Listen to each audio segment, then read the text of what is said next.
Hello and welcome into my latest live stream. Today is Wednesday, November the 7th, 2018, as we continue on showcasing computer builds, repairs, upgrades, and further proving the PC repair industry is far, far, far from dead. It's busier than it's been in a long, long time.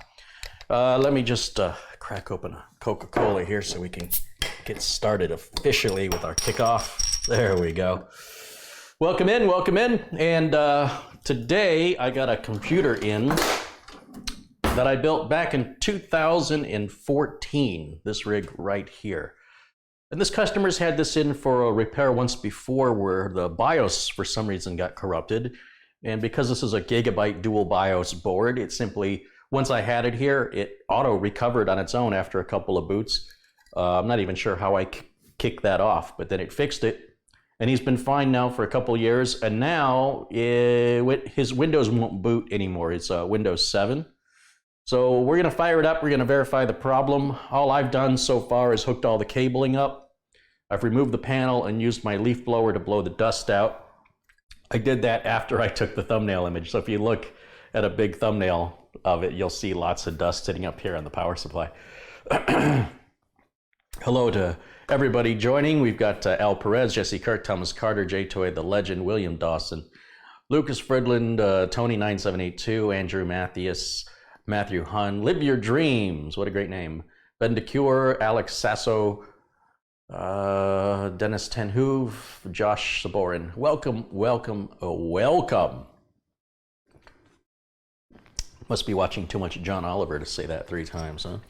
Okay, so I've been trying to convince this customer to go with a solid state drive ever since I built the darn thing, but you know, in 2014, it was about $100 for a 120 gig, and it wasn't gonna be enough. I think he was gonna need to spend like $250 or something for a 500 gig drive back then, which, you know, I strongly encouraged him to do, and he didn't want to spend the money.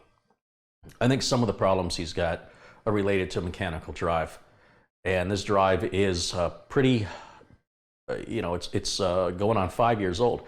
If this was built in, what I say, March of 2014, so March of 2019 will be 5 years.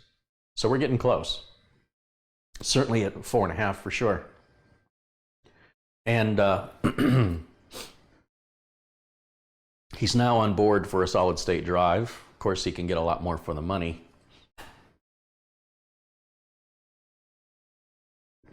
So let's fire it up and see what it does. Let's verify the customer's complaint. I talked to the customer over the phone. We tried a few things and nothing worked. So let me flip over here to the other input. There we go. And let's fire it up and see what it does.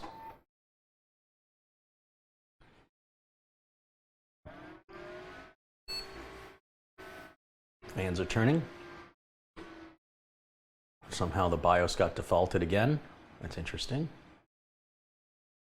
And we'll choose Start Windows normally. Let's see what it does.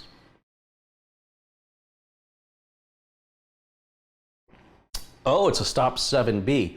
So that's news. A Stop 7B is usually pretty easy to fix. That typically means that the BIOS has been reset and it reset itself back to IDE mode or regular SATA mode instead of AHCI. So let's turn this back on. This time let's go into the BIOS. That should have been my first warning. This is something, you know, the customer didn't say this to me over the phone. Customer just, you know what, this is fine. This is why I have a job. But if the customer would have explained this to me, I could have helped him over the phone, possibly. I can't see the BIOS, I'm not sure. Now that I say it out loud and I see this BIOS, this is not what I was expecting. Let's go to advanced. That's what I'm looking for. That's very strange. Larry Fick has contributed $5. Hey Larry, thank you for your super chat contribution. So all I want to do is I'm going to just bounce over here. What BIOS is this? F13. We'll have to look and see if a Z77M-D3H motherboard has a newer BIOS than F13. But in the meantime, we'll go over to peripherals. Yeah, it's in IDE mode, and we switch this to AHCI mode, and that should be all it is to this fix. That's really all there was to it. It's a shame to have a customer bring a system over to me and drop it off and leave it for something this simple. I'm starting to wonder if maybe his BIOS battery has gone bad. Let's start Windows normally. Let's see if it starts this time.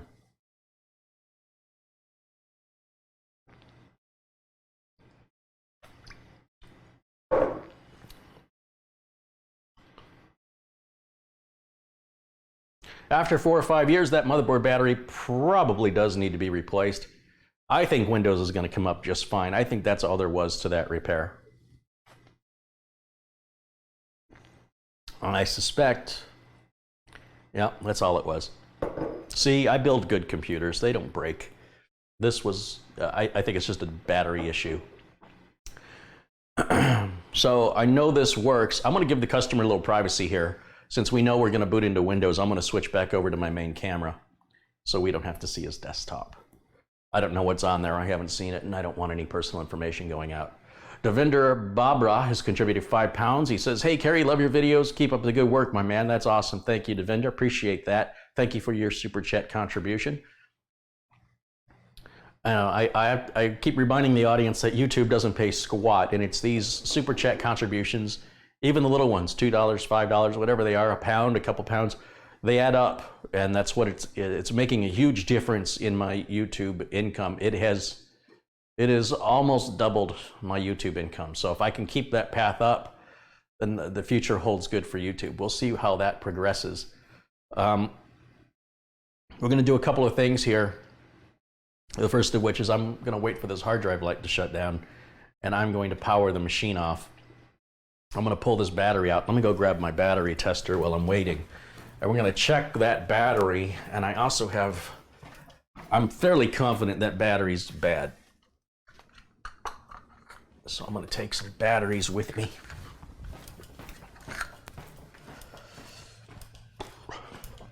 These computers all use a CR2032 battery. They're pretty common. You can find them just about anywhere batteries are sold, honestly. It's about the size of a quarter, about a little bit thicker. And like I say, they last about 3 to 7 years. So we're right in that ballpark area of where the machines, the batteries start to go. Reverend John O'Toole's contributed $5. He said, you have been a good boy this year, from Santa. Thanks, Santa. If Santa only knew. Well, let's not tell him. Let's let him believe that. This hard drive light is on solid, absolutely solid. I still want to use this as an opportunity to sell them. You know, I got those 1 terabyte ADATA, well, they're 960 gig ADATA SSDs. I'm going to encourage him to buy one of those. And then I'm going to encourage him to pull this out, stick it in a drawer somewhere, and keep it as a backup. This being his mechanical hard drive right here. So I'm going to hit the power button. Let's see if this thing cycles itself off.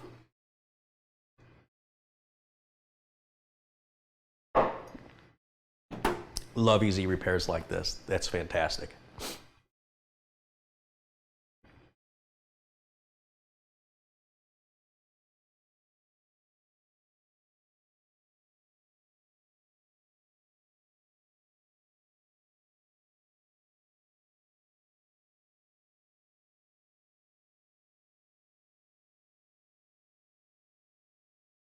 System's still nice and quiet. We're still, all these are original parts. Nothing has ever been replaced. It's a CX430 power supply with a Gigabyte GA Z77M D3H motherboard. He's probably got 8 gigs of memory, I'd have to guess, back then. And I'm not sure what the drive is. And the optical drive, and then the rear case fan that comes with the Corsair 200R. All original parts. Nothing's been replaced, and nothing's been upgraded. So, you know, that makes me real proud to see that my machines continue to run for years and years after I built them, trouble-free, maintenance-free. May not be maintenance-free, but let me just find a monitor back here that I can put up.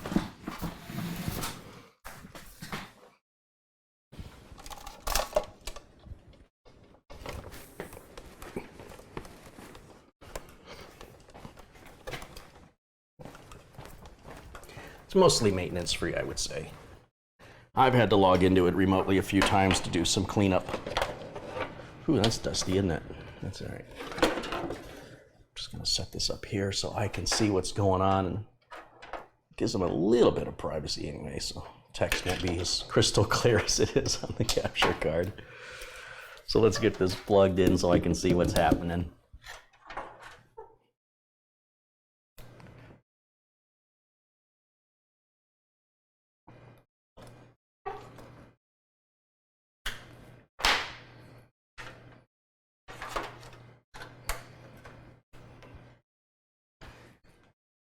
Oh, it just shut off. Okay, well, we're ready for it now. All right, so I'm gonna go ahead and pull the battery, which is just right here. You can get a small screwdriver, or if you got a little fingernail there, you can grab onto the edge of it. And we'll put the battery here in the tester, and let's see what it does. Wow, the battery is good. I'm gonna switch it out anyway, because this computer's behavior leads me to believe there's something going on with the battery or with the power in his house.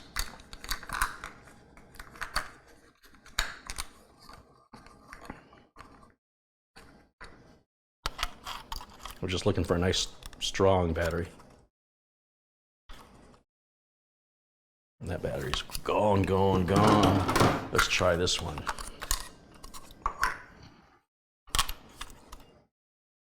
Oh, that was good.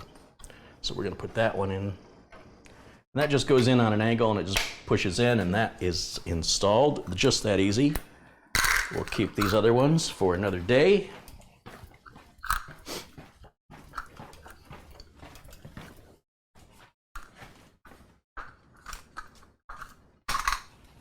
Okay.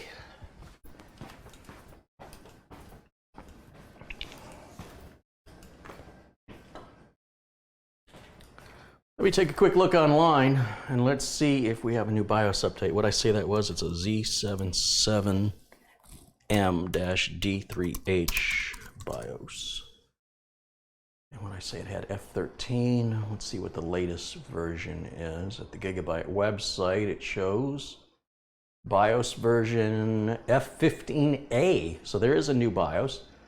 I'm gonna go ahead and download the BIOS. And I better go get my BIOS flash drive, or a flash drive I can use. I don't really have a special one, but I kind of do.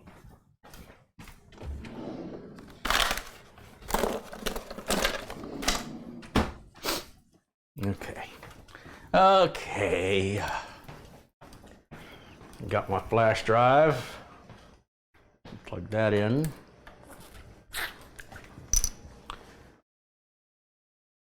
And let's cut that and paste it onto the flash drive. That's the file I just downloaded from Gigabyte, and then I'm going to extract its contents there on the flash drive.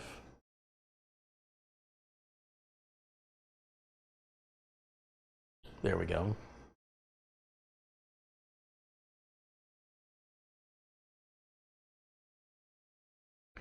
The only file I want is the BIOS file itself, which in this case is Z77MD3H.15A. That's the name of the file.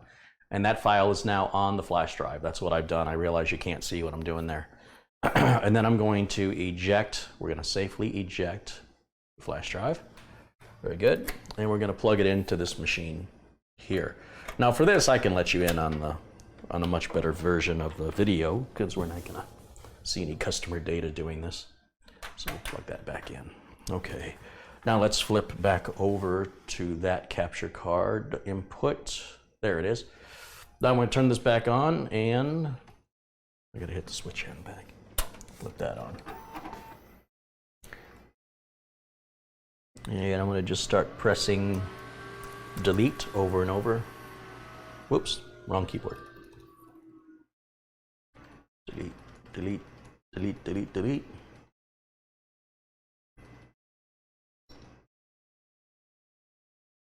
Why did it shut off? Maybe because I removed the BIOS battery. Here we go again. Let's try again.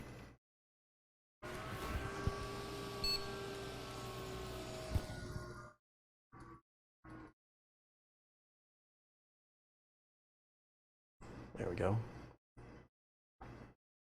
Jim Miracles contributed $25. He says, your videos saved me $50 today, at least.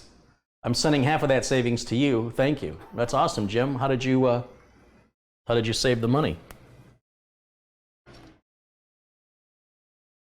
What happened? All right, this time I'm going to hit end. I don't know why the system keeps rebooting. Something's funky here. Hit end, the end button on the keyboard, which will take us directly to the Q flash. Just keep pressing it over and over. That's what I want. BIOS has been reset. Load optimized defaults is fine. Oh, now it's going to start Windows. No, you're not. I'm going to hit reset. You're not supposed to ever do that. Yeah, we're going to do this again. Power it back on. Sometimes they can be a little stubborn. All right. We're going to hit the delete key over and over and over. Then we go back into the BIOS.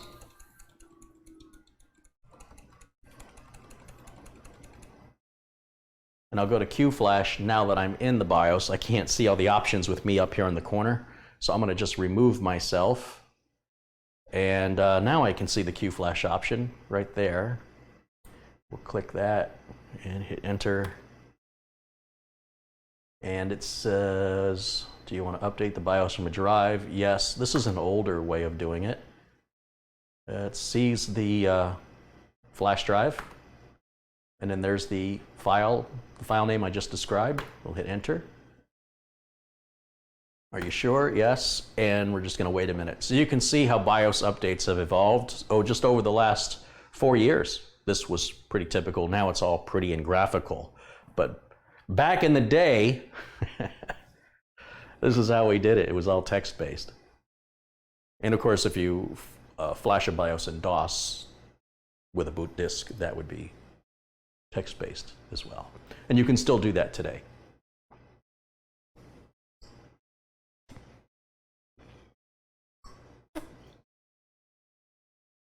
Why is Justin Miller not a mod? Let's fix that, Justin.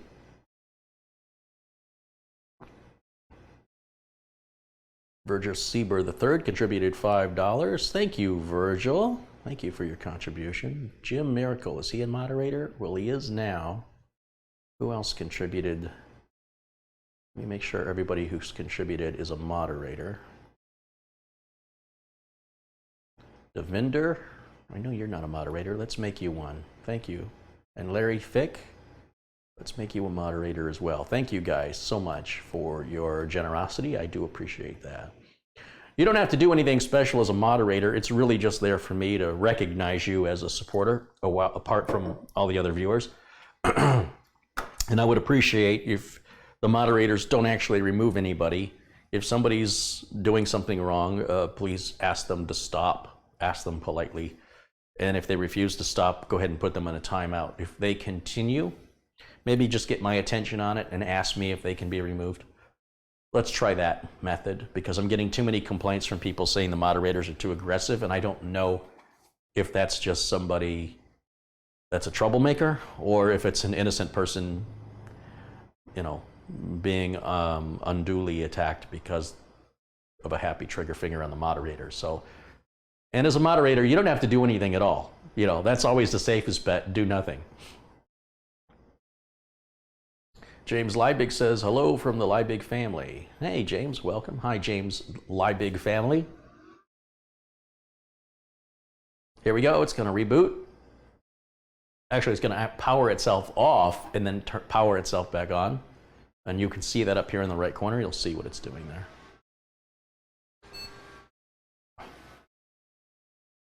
We're going to go back into the BIOS again. On a delayed feed. Live feed. Here we go. So I don't know why the BIOS defaults into this graphical mode. I'm sure there's a way to default it back into the normal, what they're referring here as the advanced mode. So once again, for me to see everything, I've got to remove myself from the corner. Oh, big donation from Orlando Brave, $50. He says, have some Coke on me. Well, thank you, Orlando. It's very generous of you. I do ask these large donations, if you submit them through tech-vets.com, I have a donate button there. And the reason I ask is because if you use PayPal instead of Super Chat takes 30% of your donation, and I have to wait 30 to 60 days before I receive it. I have no receipt or record of it. I can't refund it. So, $5, $10, that's great through Super Chat. If you want to contribute more than that, I really do appreciate it, and it would mean a lot more to me if you did it through the donate button at tech-vets.com. That way I can email you, and I'll have a receipt that I'll have forever, basically, that verifies that you had paid, and you get an email from me saying thank you. And of course, if you want to talk to me directly, then you have my email address you can hit reply to talk to me. So not to discourage donations, I don't want to do that, but I want to encourage, if it's more than $10 or $15, if you do it through the donate button at tech-vets.com, PayPal only takes like 3% versus YouTube's 30%, and I get the money right away through PayPal versus waiting 30 to 60 days. I have a receipt, a record, and can optionally refund your money if you request it, none of which I can do on YouTube. So, all right. Ralph Weischer has contributed €5. Hey, Ralph, thank you for your contribution. Definitely moderator status for Ralph. Okay, so what I'm looking for in the BIOS, let me go back to turning the cam off, which is what I set out to do. And I want to change the default view, which is usually in here somewhere. There's a couple of things that are very minor that I will change, but you don't have to change them. Stuff like that I don't care about. Usually under PC health status, you can monitor fans and temps, and it's disabled by default. I think the CPU warning temperature should come on at 90°C. And if the CPU fan fails, I want the system to also scream and yell like a banshee. The others continue to be ignored. I don't care about the other fans. They're not as critical. And that's all I change in there. Again, it's nothing that's going to affect the system, really. It's just there for safety. Now we've got F15A. The BIOS is the latest one installed.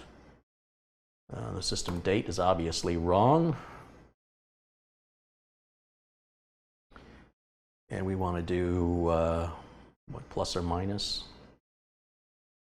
So today is the... Whoa, that shouldn't have happened. What did I do? Let's go back to system. Okay. So hitting enter is bouncing me around to the fields. So let me just hit minus until I get back to 11. So it shows November 1st. So in America, we put the month and then the day and then the year. And today is the 7th. I'm just going to work backwards and hit enter. And the year, look at that default year.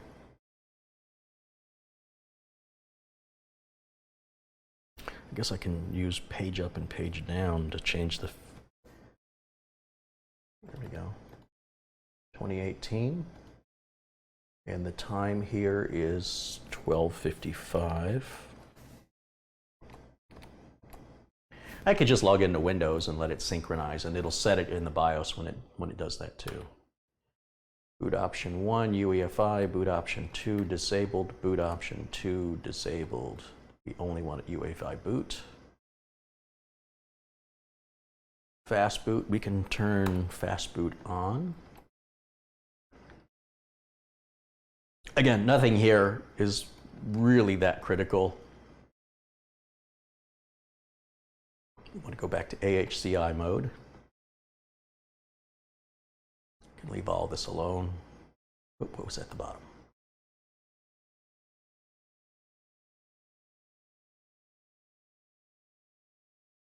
I want to disable that 3D BIOS.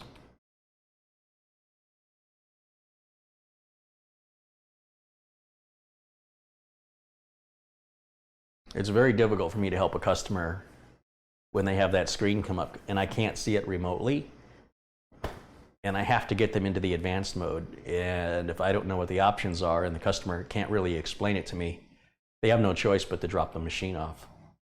This is a typical problem, not unique to this customer at all. So while this reboots this time, I'm gonna go ahead and hook the other monitor up.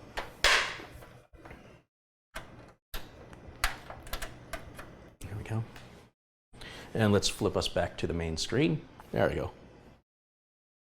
Oh, reboot and select proper boot device. That's not supposed to happen. So let me hit Control-Alt-Delete. Let's go back in the BIOS one more time. Let's just make sure that our boot option is selected correctly. Oh, finally it showed up in the right BIOS right out of the gate. That's better. Let's just go over to Peripherals. Oh, it's under BIOS features. Oh, it's trying to boot from the UEFI USB. That's fine. Let's change that. Boot option 1 should be the hard drive. Why is the hard drive not appearing? Hard drive BBS priorities. Boot option 1 should be the hard drive right there. And boot option 2 is the USB, which I'm going to disable. Now I'm going to go to save and exit. And I'm going to go ahead and pull this flash drive out of here, so that's not even going to show up in the BIOS anymore. That had our BIOS on it, if you recall, and I'm just going to erase that file since I don't need it anymore and make this a blank, empty flash drive one more time. It's still telling me no bootable devices detected. We're going to get into that in just a minute. I just want to clear that flash drive off when I'm thinking about it. There we go. And I'll just set the flash drive here. All right, let's get back to this. What do we got? No bootable device. Boot option 1 disabled. That's better. You need to select the boot option to be the hard drive. I don't want any other boot options in this. It'll boot now. Save and exit that. Now we're good to go. Christoph Esch has contributed €2. Hey, Carrie, wake the dogs for some cookies. Hey, you guys want some cookies?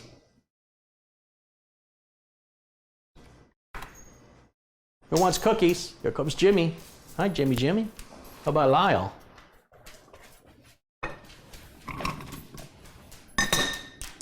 All right, come here.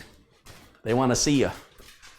They want to see you, hairy beasts. You want that cookie? What about your brother?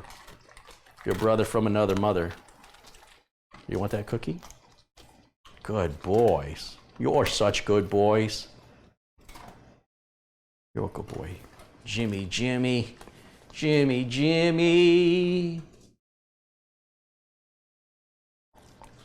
You're such a good boy. Look at that face. Look at this face. Oh, say, thank you for the cookies. Good boys. You screwballs. Okay, so that's going to take a little bit to load. It is a mechanical drive, and he's got a lot of stuff on this computer, and I've got to wash the dog lick off my hands. Excuse me a minute.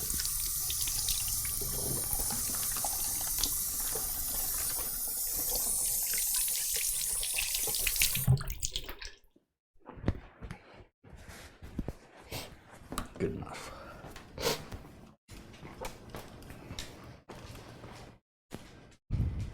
Good boys. He's a big airplane enthusiast. I think he's a pilot. These are classic fighter planes from World War I want to say. It's a famous plane. I don't know if it's a P-51 Spitfire. I can't remember what it is. Obviously shot from another plane. You can see the wing of the other plane here. And then up come the icons, the series. How he finds anything, I'll never understand. He's got stuff grouped over here, then split top half and bottom half. That's a lot of stuff. We'll just let it continue to load. It's going to take a while. Do all BIOS flash delete personal settings? They should. A lot of times if you don't reload default values in your updated BIOS, then you don't get any of the advantages of the updated BIOS. So it's a really good idea that if you update your BIOS, that you reset the BIOS by loading the defaults. And a lot of the BIOS instructions, if you read the instructions that come with the BIOS update, often advise you to do that. Now, you don't have to, but it's advisable to.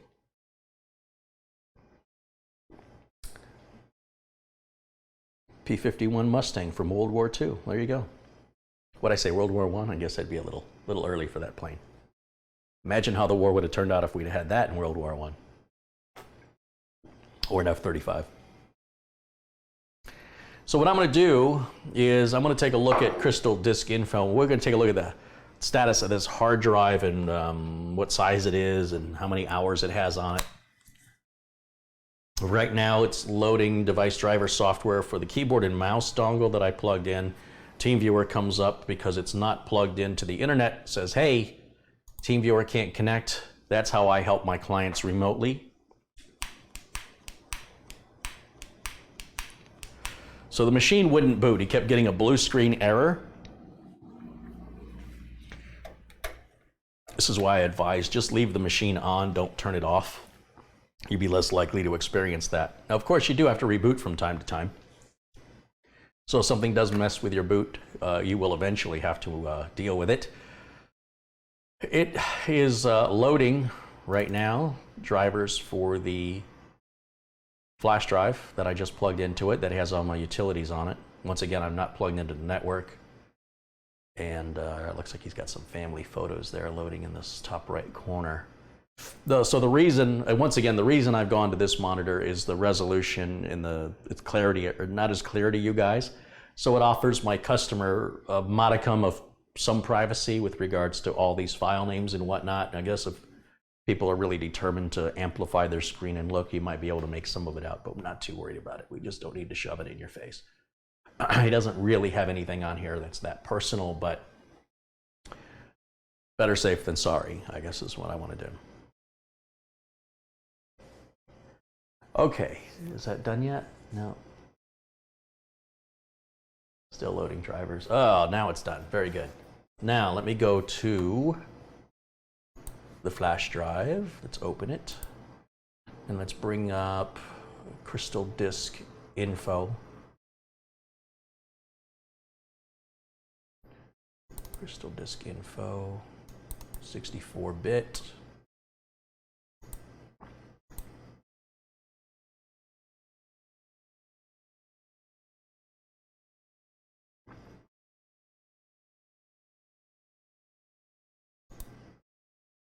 All right, so it's a 2 terabyte Seagate that was, it's in good health.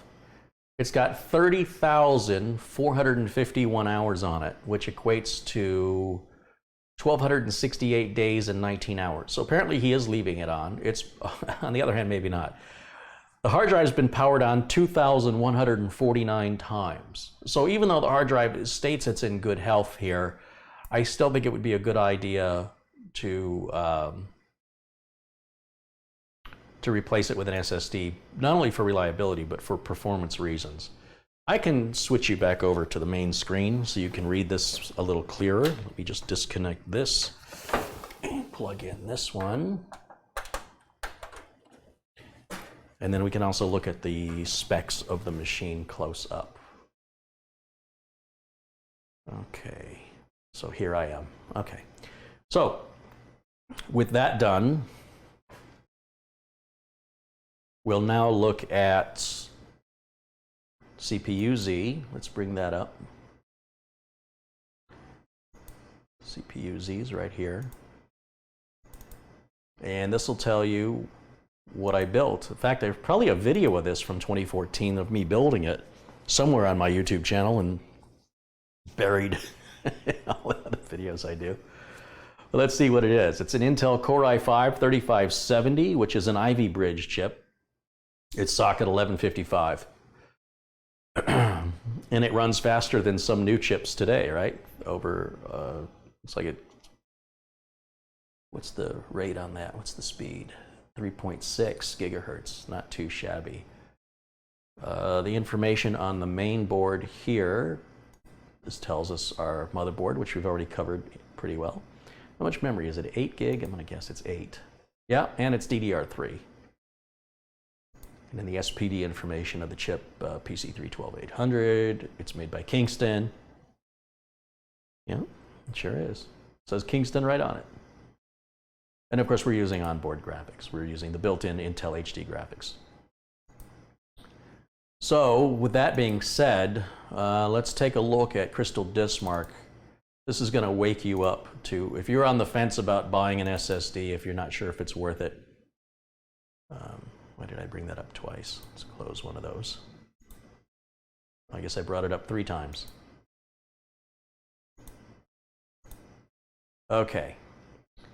So let's hit all on this, and let's take a look at what these numbers are. They're going to be shockingly low. And while that's running, I'm going to go in the other room and grab one of those ADATA 1 terabyte drive. Actually, I better make sure he's got enough room. I don't think he's using that much space on his hard drive, but I better check. Let's see, local disk C, properties.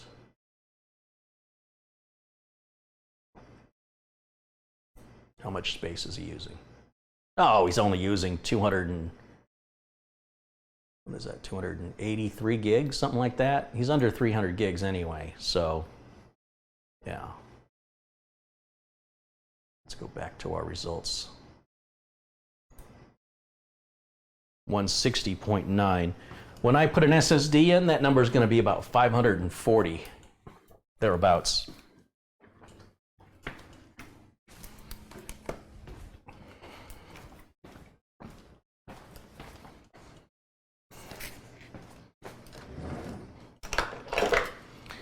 And if you look at the upper right corner where I am, you'll see I've got a brand new ADATA drive. I've got to cut the tape on it. That's just how new it is.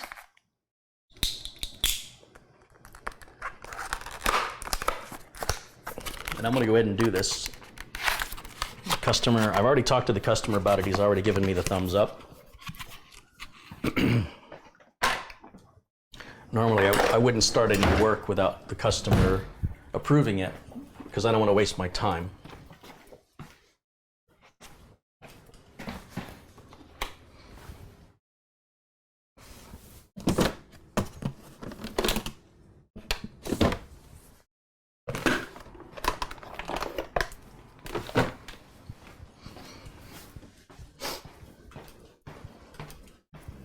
So while the test continues to run, I just went back to my office and I picked up a power extension cable, a SATA data cable, and my Acronis 2019 flash drive that I used the other day. And we're going to clone from the 2 terabyte HDD mechanical hard drive to the 960 gig SSD. This is the drive here. And we'll just go ahead and plug the connectors onto it right now. Save a little time since we're waiting.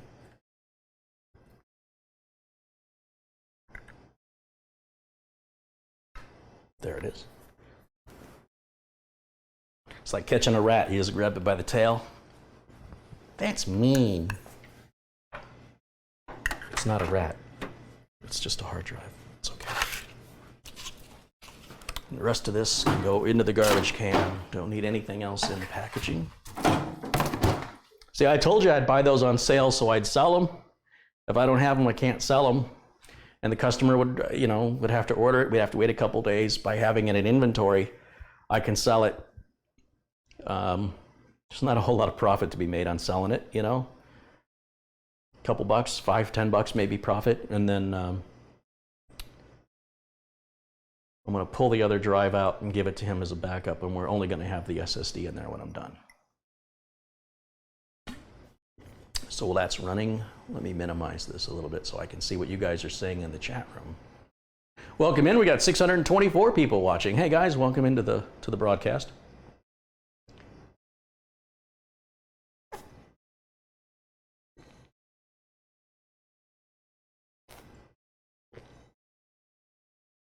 The cyclist says, I'm using 93.2 gig on a 1 terabyte hard drive. Yeah, you should definitely consider a solid state drive.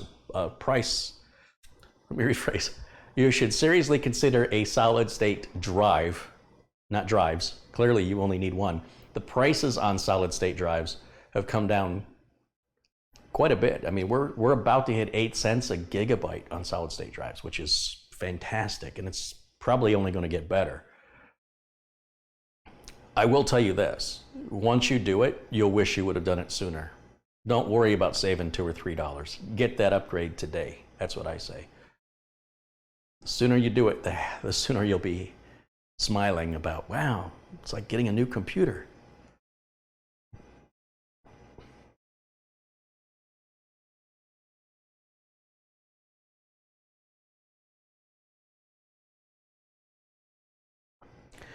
Aaron Davenport has contributed £2. He says, should I update from a 1080 Ti to a 2080 GPU? If it was me, I would not yet.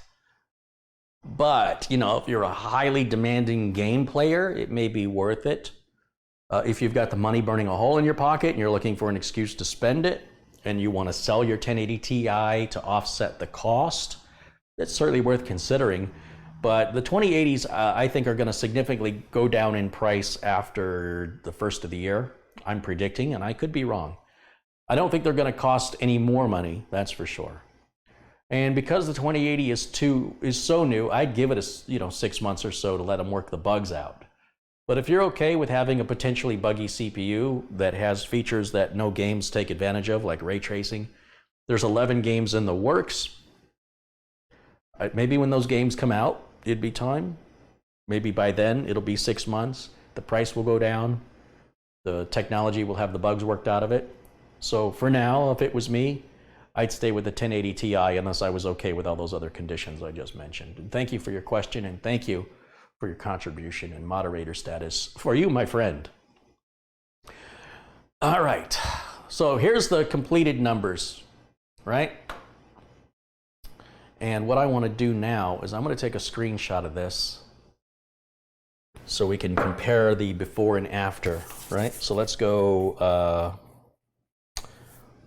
Alt function F12 is print screen. When you have these small keyboards like this, they have to overlay certain keys because they're not a full 104 key keyboard.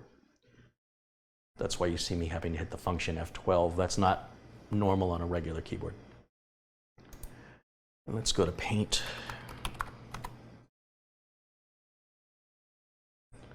And let's paste. And we'll say File, Save As, JPEG picture, and we're gonna put that, oopsie, I don't want that customer stuff showing there. Let's go to my flash drive, and we're gonna call this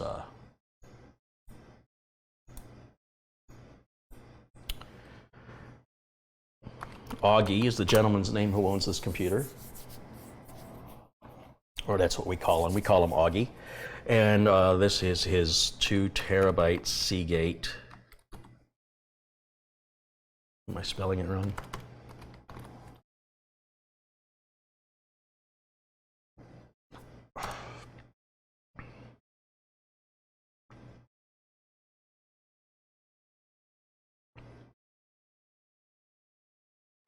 Yeah, that's fine. And I'll hit save on that. Okay. Very good. And let's shut the computer down.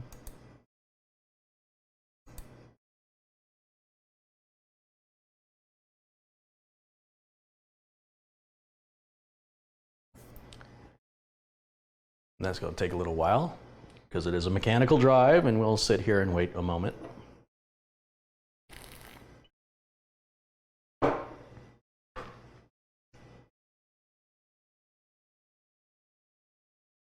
I just saw the folks over at PCWorld.com are just now doing their first review of the NZXT Nuka-Cola case, the H700 Nuka-Cola, which you see around me. I've got like 4 of them here in the kitchen, and they're going to give it away. So if you're interested in perhaps winning one, go check out PCWorld.com to learn about the contest. I haven't watched the video. I don't know what it entails.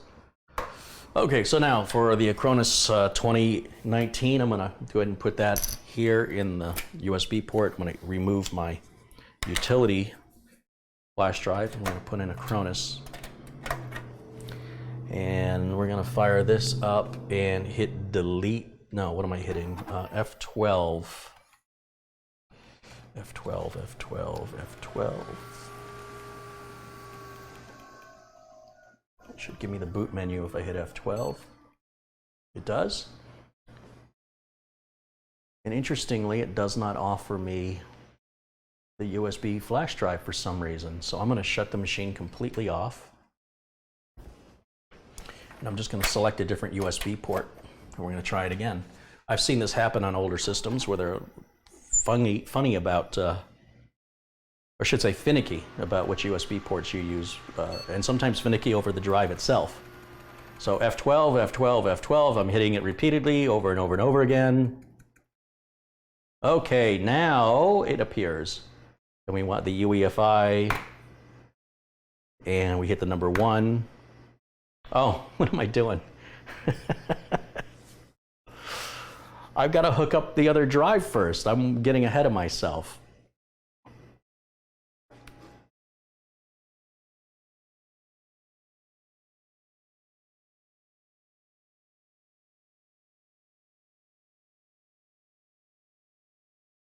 I'm going to be polite to my flash drive, and I'm going to let it finish reading. I don't want to corrupt it.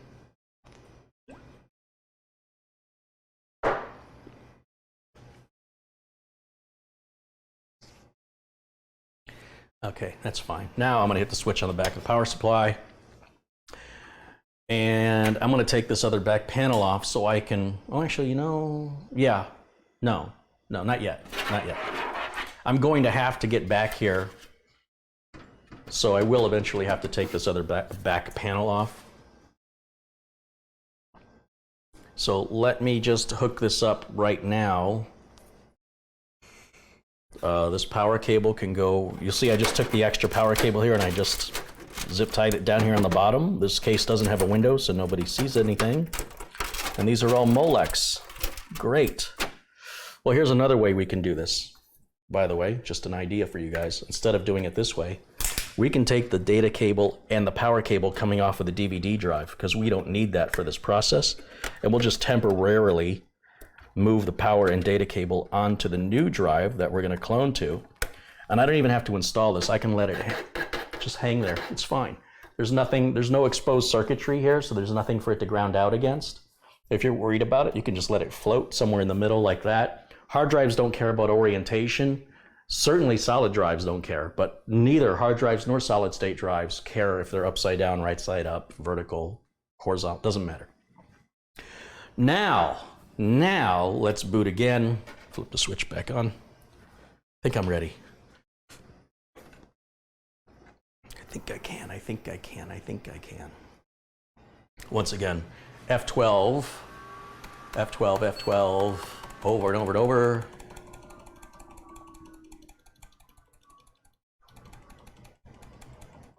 Oh, I probably have to plug the monitor back in. This would probably help.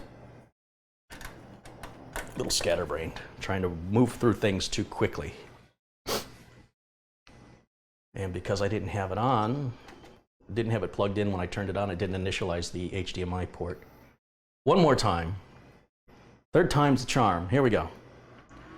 I want F12. There we go. UEFI, enter, and then the number 1, and it loads Acronis. Here we go. So we're using Acronis now to clone from a 2 terabyte Seagate drive to a 960 gig solid state drive. Clearly the solid state drive is half the size, but the customer's only using 300 gigs of data. So as long as we're cloning to a 300 gig or larger drive, Acronis will accommodate that. A hard drive cloning dock will not do that. I understand there are some fancy hard drive hardware cloners that can, but they're very expensive, over 10 times the cost of Acronis. Let me go to this mouse here and let's go to Tools and Utilities. We're going to click on Clone Disk and just give it a second. Let's do it again. Clone Disk. Why is this not working? This is new. Tools and Utilities. This is another way to get to it. Clone. Well, that worked. Automatic. Yes. We want to go from disk 1, which is a 1.819 terabyte Seagate. You'll know it's Seagate because it starts with ST. Hit next.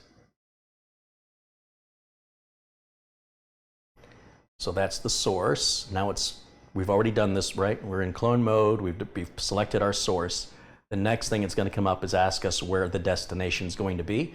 And we're going to select the ADATA 960 gig drive, which will appear in our list. And the other drive that appears in the list is the USB boot drive, which obviously is too small to copy to.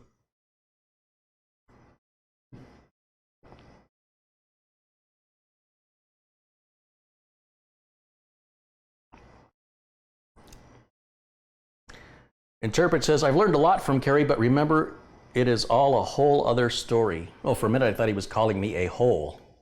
A hole? Thanks. Could have read that two different ways. This could take a minute, so be patient on this part with Acronis. It depends on the BIOS and the chipset and everything.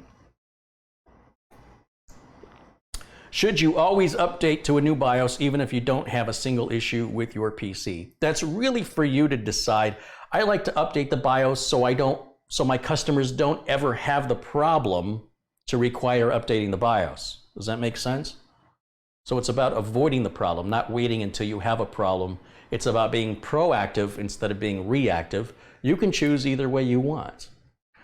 All right, so I've selected disk 2, which is it shows up as 894 gigs, but it's, clearly it's just the way Microsoft does the math. It's the same size being reported differently. We'll hit next. And then it's going to do the math for us on how it's going to auto resize everything.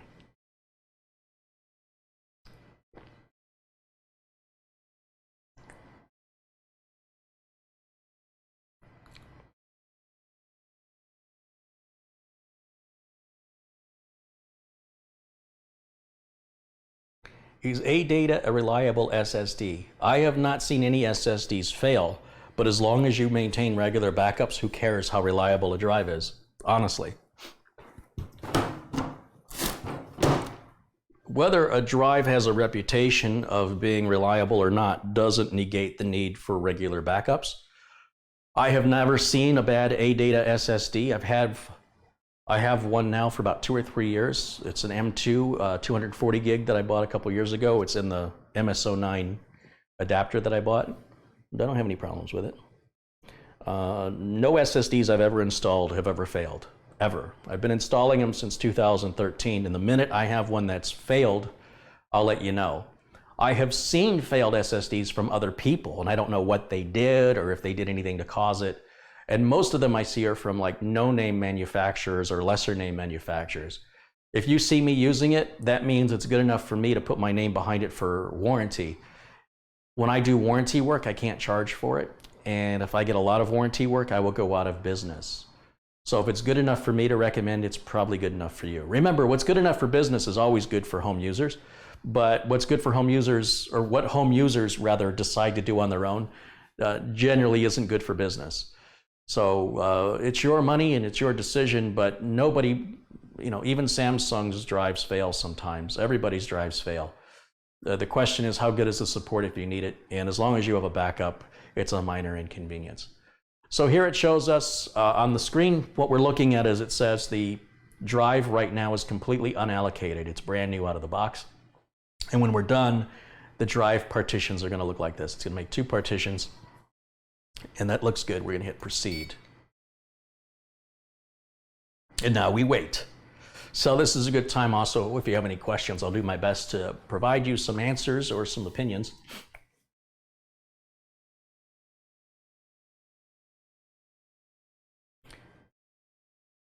Carrie, sometimes Microsoft will give you extra clone to the new drive. It's just Microsoft's way of trying to screw up your plans.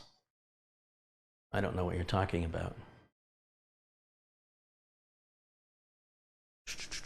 What else we got?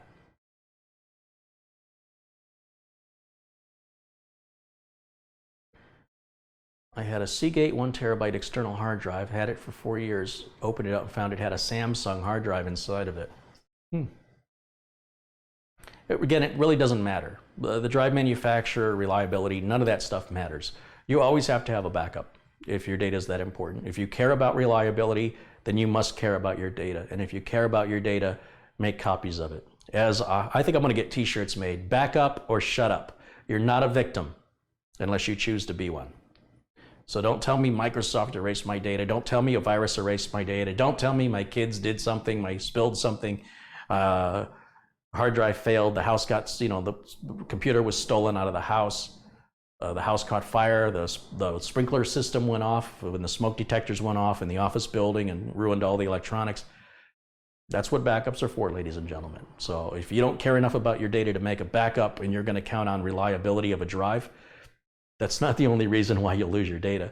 It is often one of the most common reasons, but it's far from the only reason.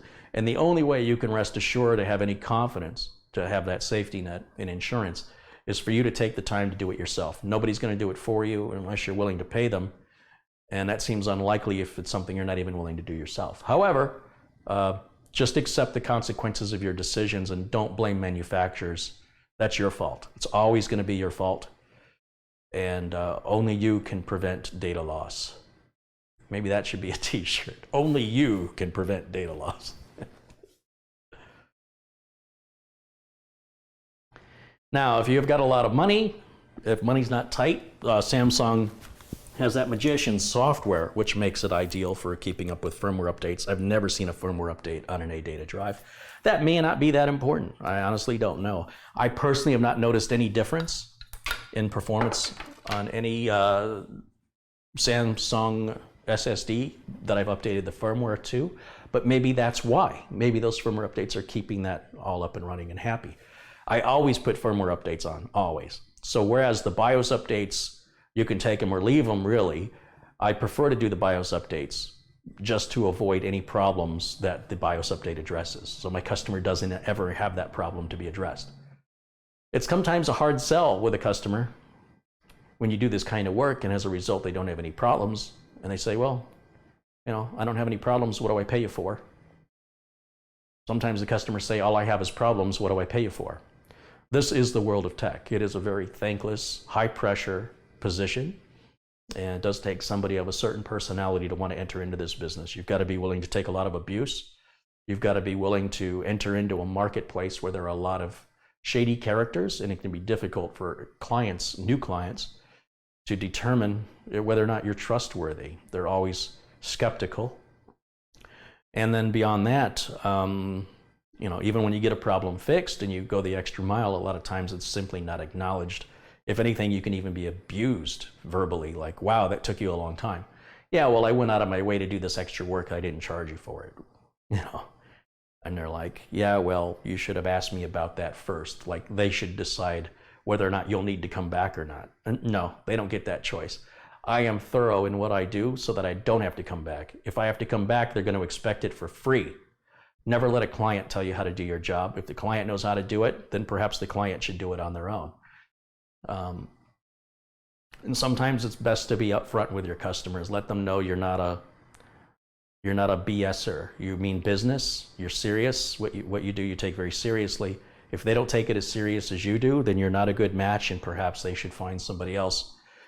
If they find somebody else that they can tell what to do and they're happy with that, and you're not being harassed by them and you're happy with that, it's just doing everybody a favor, just to cut to the quick and rip that Band-Aid off and go, look, I don't think you and I are a good match. We don't really work together very well.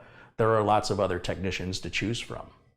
A lot of times people ask me for referrals. I don't give referrals. Very rarely will I ever give a referral, because if that referral does anything bad, it's a reflection on me. So I'd rather just wash my hands of it and go, no, there's nobody I can refer you to. You're on your own. I don't get paid for referrals. And you got to be worried about people who do, because then you got to wonder, are they referring you so they can collect a commission, or are they simply referring you to somebody they believe in? Customers very rarely consider that you might be getting paid for the referral. Very rarely does it ever enter their mind that your referral may be self-indulgent. You know, it may be not indulgent, but you're going to make money on it. You're going to get a commission. So your motivation isn't necessarily to offer the best advice, but to offer not what's best for the customer, but what's best for your wallet.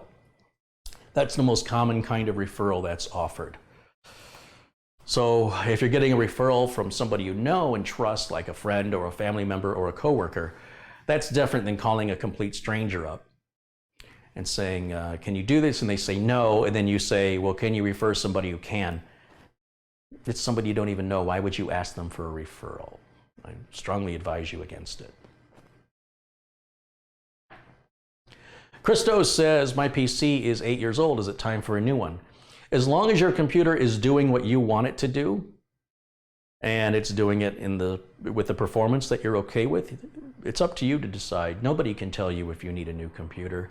Unless you're running Windows XP or Windows Vista, those operating systems were shut down, and as such, they're a very strong security concern regarding, the internet evolves every second of every day, but your your operating system isn't keeping up with that anymore. So you become much more vulnerable to exploits, even just connecting to the internet and not clicking on anything. You can get infected. It's entirely possible.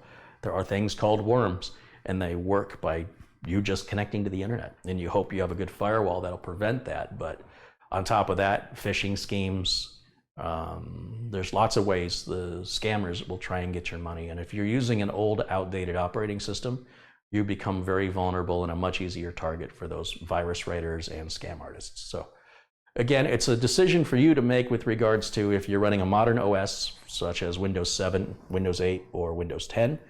If the machine continues to do what you need it to do and you're happy with the performance, then you have no reason to upgrade. If other people are telling you you should upgrade, then perhaps they should pay for the upgrade. If they're not willing to pay for it, then they're just trying to spend your money, right? You're the one who has to live with it, and you're the only one who can decide if you're okay with it. If you're not okay with it, it's time to upgrade. If you are okay with it, stay the course.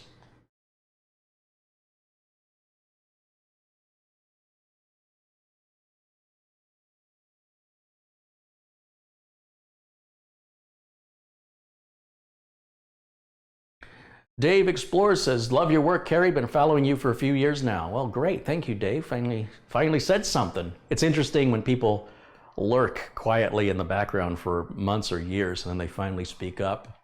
You never knew they were there until they did, so it's always flattering.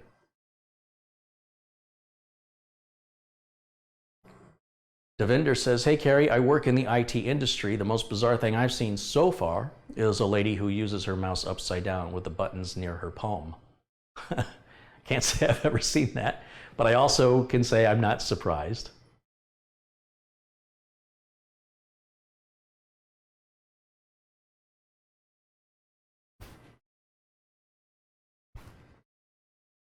Are gigabyte SSDs good quality? I have no idea. Anytime a company enters into a new market, I think you need to give it about 6 months to 12 months and start looking at reviews. I think it's too early for anybody to say for certain. Only time can tell. It would be like having surgery and asking your doctor if you're going to have a keloid scar. The doctor's going to say you're going to have to wait and see how it heals. Nobody can see the future. With some things, the answer is in time. Much as they say time heals all wounds, time also exposes the truths of reliability of new products entering market. Whether it's an RTX graphics card from a company that makes graphics cards, it's likely to have problems. A new operating system is likely to have some bugs in it. Probably minor ones, but nonetheless. And then, of course, a company that's entering into a new marketplace, such as Gigabyte, which is a motherboard manufacturer. They also make keyboards and cases, now entering into solid-state drives. That doesn't mean that the quality of the cases is going to match the quality of the motherboards, and the quality of the motherboards doesn't necessarily match the quality of the SSDs. So time will tell. It's too early to tell right now. Once again, I've never seen a failed SSD, and as long as you have backups, who cares? Who cares? The SSD fails, and just because you buy a reliable SSD that's been out for a few years, like a Samsung, doesn't mean it won't fail. Just means it's statistically less likely than other brands. However, you must have a backup if you shouldn't really be asking about reliability on storage drives. It shouldn't matter to you. Honestly, who cares?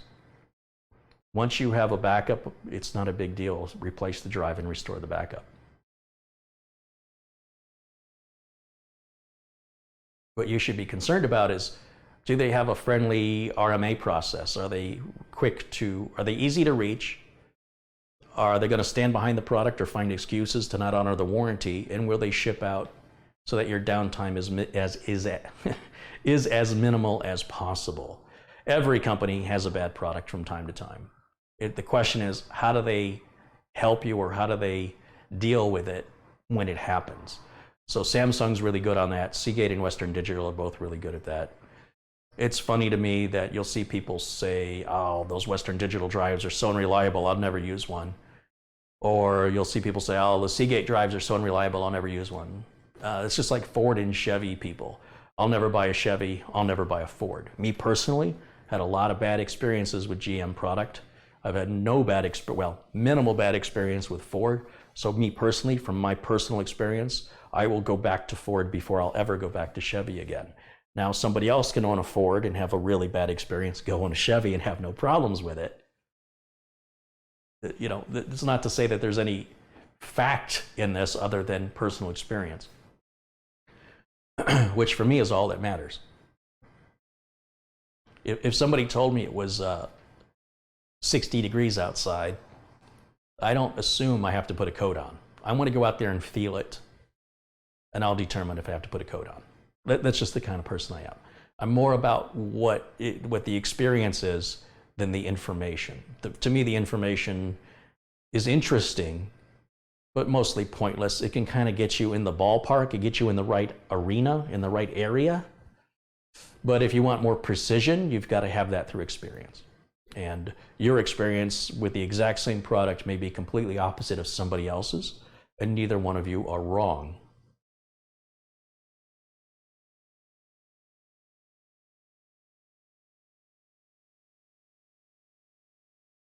The Camaro is all that matters. Chevy's having a hard time selling that Camaro. Mustangs are outselling them.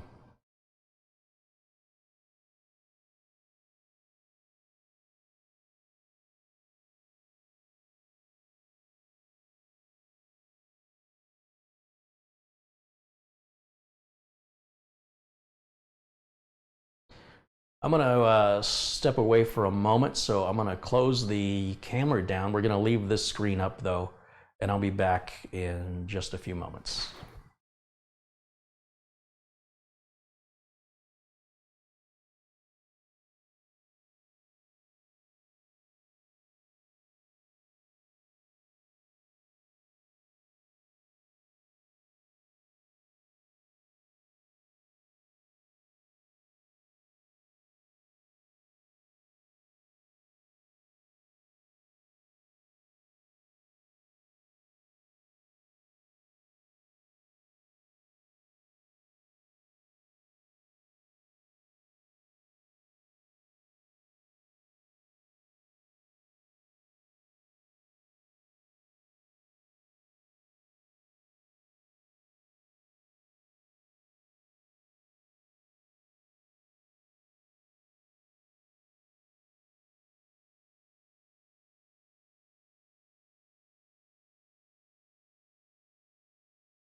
Okay, I had to go outside and have to walk to the end of the block to check my mail, and met my new neighbor who's also from Michigan, so that's always good. Always happy to. I think Michiganders are taking over the state of Arizona, but that's a good thing. Okay, I got a package in the mail the other day. This comes from Dave in Tucson.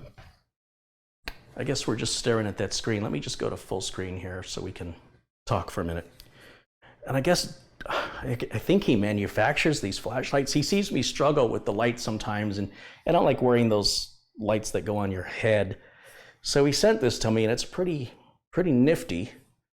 This opens up, and it twists. And it's also got a light here at the end of it, depending on what kind of light you want. It's water resistant, though it's not waterproof. And all these are magnets all over it, so you can stick it and adjust it. It's got a clip for your pocket, and then you can push down and twist. And there's 3 AAA batteries that were installed. And then on top of that, he sent me 3 rechargeable, nice rechargeable energizers, which he certainly didn't have to do. And it's bright. If I hit this button right here, if I hold the button in, it'll actually start to dim, which is a feature I've never seen on an LED flashlight before. Press and release, the other light comes on down below. Once again, I can move it around. Press and release, it shuts off. So I don't have the blinking, SOS mode, all that other nonsense. Other flashlights, the number of times you press the button goes to preset dimming modes, and so to cycle the thing off, you have to push the button 5 times, and then, what do you know, the button wears out within 6 months. This seems like a much better design. It's kind of a sticky rubber, a grippy kind of rubber. This is an LEO flashlight. Usually that stands for law enforcement officer, but I don't know what LEO is in this respect. So Dave from Tucson sent that to me. Thank you, Dave. I will definitely use this. Seems like it'd be pretty handy to just stick it anywhere I need it on the case, you know? It's pretty handy. Even sticking it, there's a magnet right there on the back of it. That's a strong magnet. The thing weighs a good, I don't know, 6 ounces or so. And then Dave also sent a few little other items here. Let's take a look at what he sent. He sent me a, I'm not sure why, he sent me a quick release for a camera, and it's got levels on each side of it. I don't have a problem with these. Where I have a problem is on the tripod head itself. If the tripod head is too big, it gets in the way of me removing the battery, requiring me to remove the camera. And then when I move the camera, I lose the camera position, right? And then I have to swap the battery and put the camera back in and then realign the camera. It seems like a nice quick release. You just squeeze this little grip right here, and then you pull that open. And then that's the part that attaches to your camera. And then when you put your camera back in, it'll snap closed automatically and lock it in. So thank you for that as well. And then he said he sent some other things. I'm not quite sure what's in here, but let's take a quick look since we're waiting for the clone to finish. Let's see what we've got in here. Looks like we've got some swabs for cleaning. I'm not quite sure. I'm pretty happy with Q-tips. That almost looks like sandpaper. Oh, it's very smooth. It feels like suede. It's almost like a little polishing stick. He didn't say anything about these. He sent me a number 2 magnetized Phillips. You know, I wonder if this is stronger magnetically than the one I've got on my driver currently. Let's try it and see. Because I know my driver has a hard time picking these thumb screws up. Like if I pick that up, you see it just, oh. We'll talk about this in a minute. Let me just move that aside. Whoa. Yeah, see, it just barely has enough magnetism. What about this one? Will this one work any better? No, this isn't magnetized at all. Okay, well that's fine. It appears to be the exact same length of what I already have. Oh no, it's a little bit longer. A little bit longer. I'll keep it in the drawer. You never know. You never know. And I can always magnetize that. So what's this other thing? This is an interesting idea. This is a magnetized wire bridge. Wire, when you do your cable management, it's got a magnet on the back of it. So if you want to run tie your cables up somewhere along your case and you don't have anything to tie the cables down to, this is a really strong magnet. You just put it where you need it. Did you hear how strong that magnet is? And now you've got a little loop there that you can take a zip tie and tie your wires to, and it's not going to go anywhere. It's on there good. And ideally, oh my God, can I get it off? Holy smokes. Are you kidding me? Wow. Honestly, I can't, I'm not making this up. It's not coming off. Wow. Wow. Oh my God. Come on. Maybe if I can. Okay, it might be there for a while. Oh my goodness. I'm gonna have to get a screwdriver, I think, and pry it out. Let's see. Screwdriver. Maybe this one will do it. My God. I wasn't expecting that. I knew it had to be a strong magnet, but my God.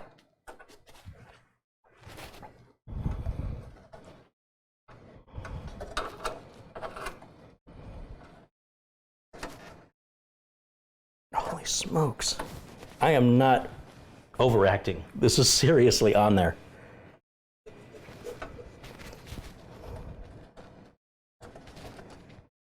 So this is what rehearsals are for. Starting to understand now. I'm not going to do it with the power on. I'm going to wait because I'm going to have to really get in there and pry that sucker off. Wow, I wasn't expecting that. So Dave from Tucson, thank you for sending these things to me. I really appreciate it. And if you have links that you want me to share with the audience for these products, if you sell them, I'm not quite sure what your relationship is to the products and why you sent them to me. But if there's something you sell and you want to promote, I'm happy to put links in. It seems like they're all very good quality products. So I have no problem endorsing that for you. Thank you for the gift. Use a zip tie to get it out. Oh, that's actually a really good idea.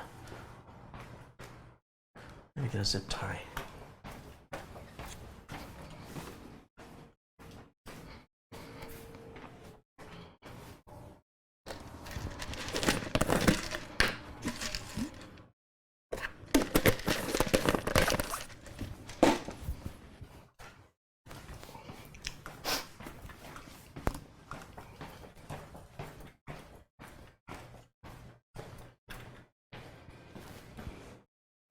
Put a zip tie through it. Grab the zip tie. You know what? I'm gonna close the zip tie up. I can stick my finger in there and use it as a loop. There we go. Ah, see? Now it came off. That is a serious magnet under there. It doesn't look like much.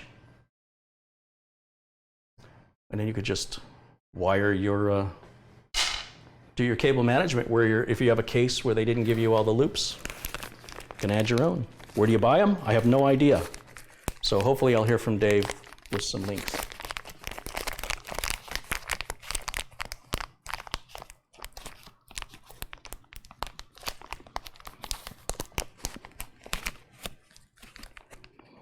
This, I get a lot of these. Honestly, I throw them away. Every time I order a tripod, for some reason, they include these keychain flashlights, which you squeeze them, and the light comes on. I just find them to be annoying. They come on in my pocket. You can see it's got that same battery, it appears, that I just swapped out. Right inside of it's a 2032. Appears to be a 2032 battery right there. So, yeah, I try giving these away myself. I don't like them. But I like everything else. And I'm not quite sure about these cleaning sticks. I'm not sure where I'm supposed to use these. In fact, why are there... Oh, this is kind of cool. This appears to be... Oh, this is made of wood, but it appears to be like a little pry when you're trying to get two things that are clipped together and you don't want to mark up the plastic or score it. That's cool. And then there's a couple of more cleaning sticks here. So that's what he sent me. And again, Dave in Tucson, thank you for your thoughtfulness, your consideration. And I will definitely be using the flashlight for sure. You will see that in the future. Save the battery before you toss the light. Yeah, I was thinking the same thing. Okay, let's go back and see how we're doing. Oh, it cloned. Hallelujah. Okay, so let me go ahead and click OK on that. And let me close out myself here. Let's get rid of me. There. And we'll click on X to close it out. All right, so we don't have to wait for it to cycle. It's all good. We'll just shut it down. And let's go back to the main camera one more time. All right. Now I can pull the mechanical drive and replace it with the solid state, and it should just work. I'm going to take the solid state drive out, and I'm going to plug the DVD drive back in. As we're done, we just borrowed those cables. And the solid state drive is going to go in right here. There, it's installed. I'm done with the Cronus, so the flash drive can get pulled and put away. I'll just set it here for the moment. This is my utilities. I'll keep those up here. And I'll grab the screwdriver to remove the other two thumb screws to get this back side panel off.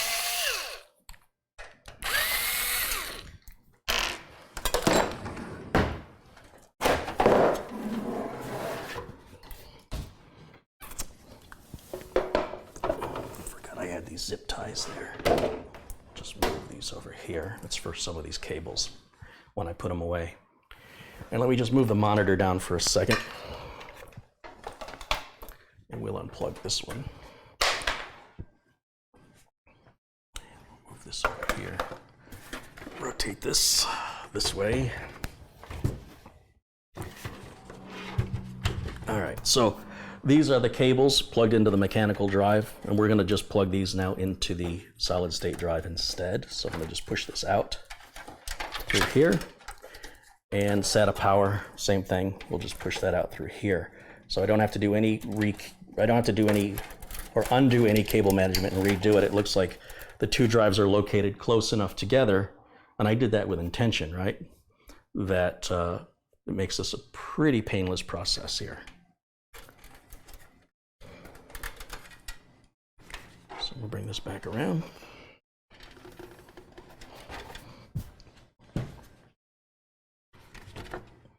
Remember, I don't hook up the front case fan unless there's a discrete graphics card installed, and as you can see, the system's been running for many, many years. That fan has never been powered on. If this fan back here dies, he's got a spare right there we can swap out. That'll cost him nothing to use. And in Arizona, fans are one of the first things to die because of the high dust that we have here. The high level of dust. I don't think we have high dust. I think you have that in Colorado. All right, so I'm gonna just move the power cable and plug it in as best I can without redoing cable management. It should reach. It just reaches. Perfect. And then the data cable, just rotate that around and plug it in right beside, just like that. Now the mechanical drive can come out. I've got a screw holding it in. So let me just remove that real quick. And I'll put a couple of screws into the solid state drive just to secure it, though it's not entirely necessary. It uses a different screw than a mechanical drive. This is a coarse threaded screw, and we need a fine thread screw. Here's the drive.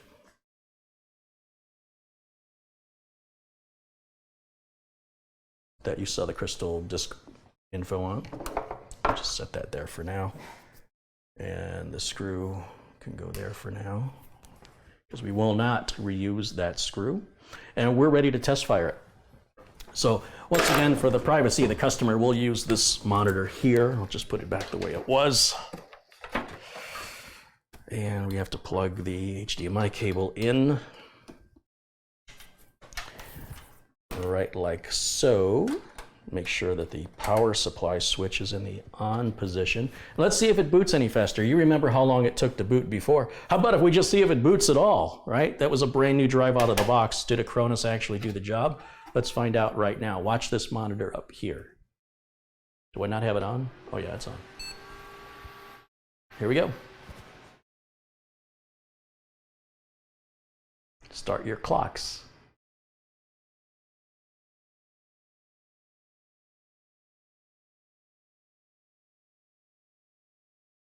We're already in Windows. It's quite a bit faster, isn't it? Holy smokes, what a world. Oh my goodness, that's not even near what it was taking before. Do you remember what it took before? I could leave the room, come back again, and it still wouldn't be loaded. There it is. That is fast. All right, now I can go ahead and plug my flash drive back in and it'll run Crystal Disk Info, or I'm sorry, Crystal Disk Mark will run on it again, and we'll see what sort of numbers we see.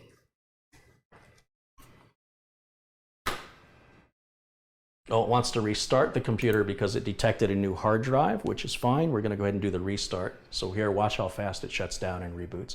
Great opportunity for a performance check.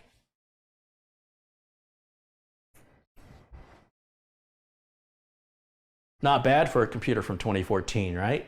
See, if you don't have to spend a lot of money, but if you buy middle of the road components rather than the cheapest stuff and rather than the most expensive stuff, it can last 8 years, easy.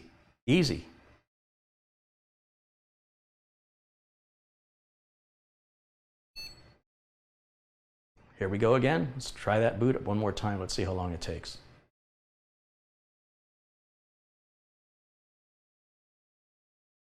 Oh, there's the desktop. I think the customer's going to be very happy with that. So let me go back to the solid state drive. I mean, not the solid state. Let me go back to the flash drive that has my utilities on it. And let's run Crystal Disk Mark again. And let me switch you over to the other screen. So give me just a minute here, guys, when I get this configured. Back to cam 1 there. And I will pull this monitor and plug in the other so you can see the capture card. Plug that in. There we go. And you remember what the numbers were from before? We're at 160. Oh, let's get rid of that team viewer. That only happens because we're not hooked up to the internet.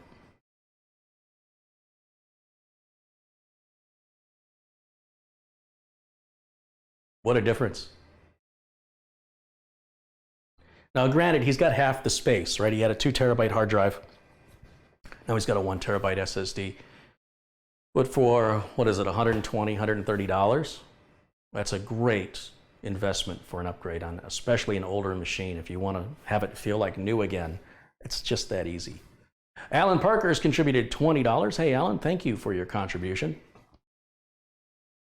If you want a case badge, Alan, be sure and reach out to me in email, and I'll be happy to send you one. And you are now a moderator as well, my friend. I know Samsung SSDs come with a copy of Acronis strictly for cloning, and there are other free cloning utilities. So if you do want to upgrade to an SSD, but you don't want to buy Acronis, you could certainly search YouTube for other drive cloning utilities that are free. And I'm not doing that here, but there are other channels that do that. I do think Acronis is worth the money. I've said before, I'm not paid by Acronis. They don't know I'm saying any of this. It's just a real tool I use in a real business, and I've been using it for over a decade. So a tech is only as good as its tools. I mean, you could have the best surgeon in the world, but if all he has is a butter knife and a pair of pliers, you may not think he's a very good surgeon.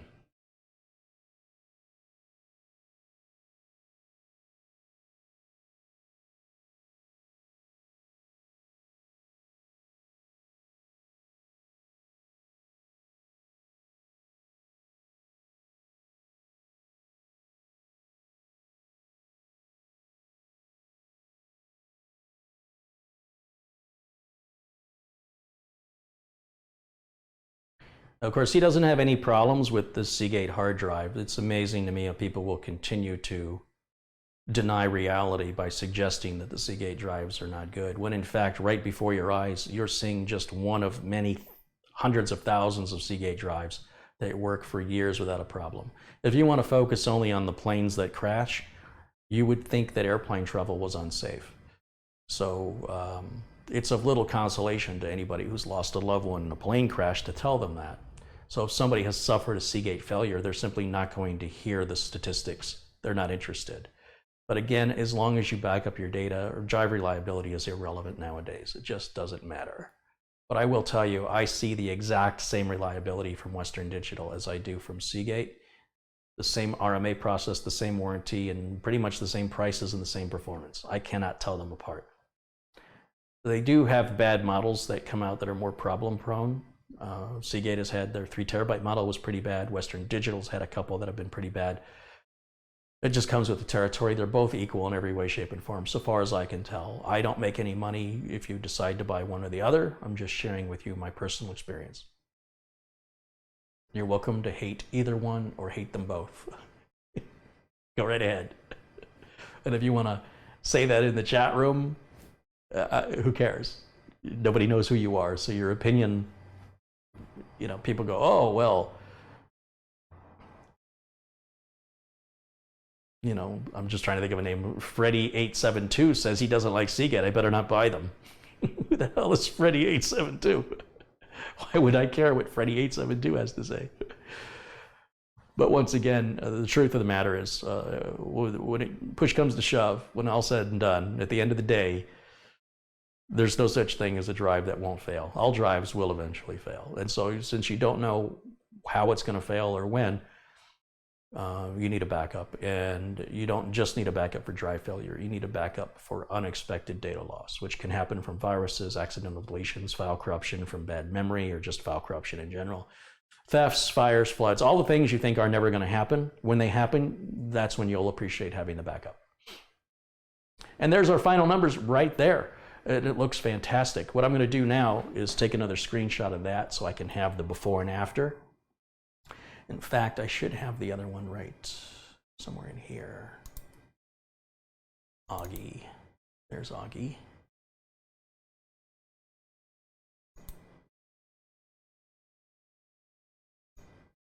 Oops.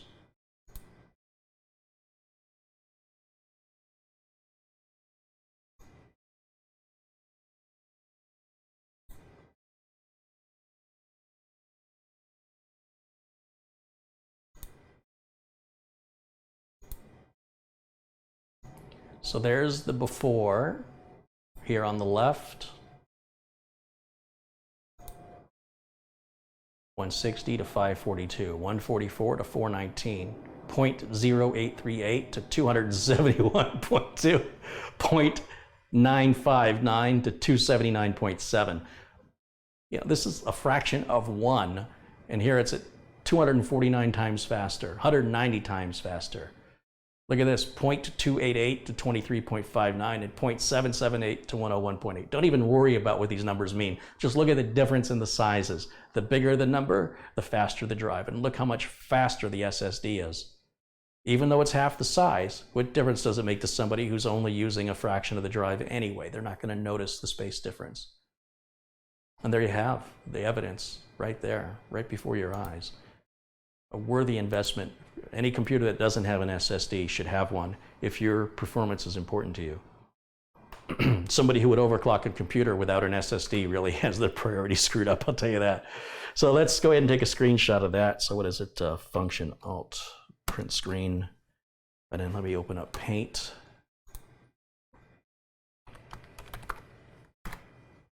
And then let's paste that. Didn't grab it. Let's try again. Let's go back to my results. Once again, I seem to have launched it twice for some reason. Let's close that out. Must have a weird mouse setting in here I'll have to look into. So let's see. Alt function F12 should be print screen. Then we'll go back to Paint. We should be able to paste that now. There it is. And then I'll do the save as JPEG. Over to Augie. In here, we'll just use the same. Do you want to replace it? No. And we'll say Augie 960 gig A data SSD. Oh, wrong keyboard. 960 gig A data SSD.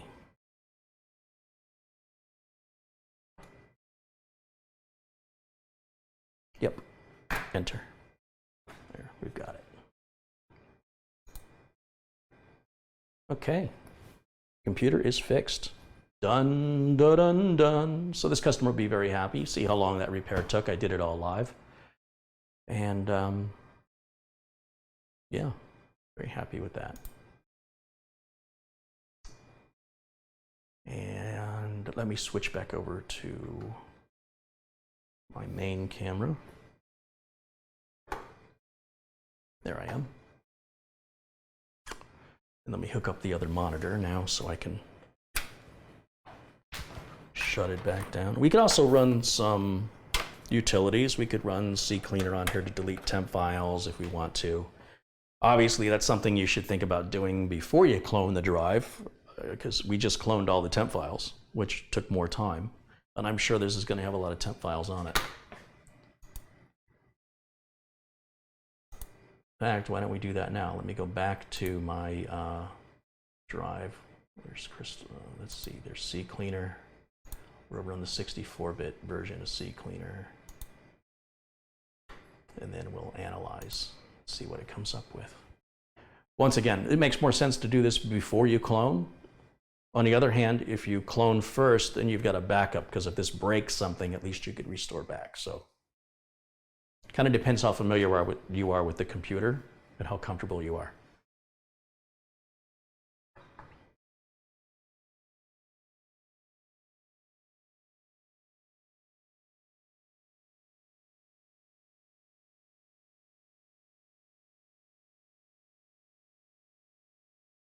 Am I going to expand that partition that Acronis created? I'm not sure what you mean. Acronis should have handled all of that automatically, but let's double check it. Let's go to the C drive. Let's go to properties and let's see if it sees the full 960 gigs. It does, yes. Acronis already did all that. You don't, maybe with other cloning tools, you've got to go and resize partitions, but with Acronis, it all happens automatically. So here it verifies we're using 282 gigs and we've got 631 gigs free, and the whole drive is being used. There's no partitions to expand or resize. Acronis did that all for us. Once again, this is where I find other cloning utilities fall short, requiring more user intervention for what should have been done automatically.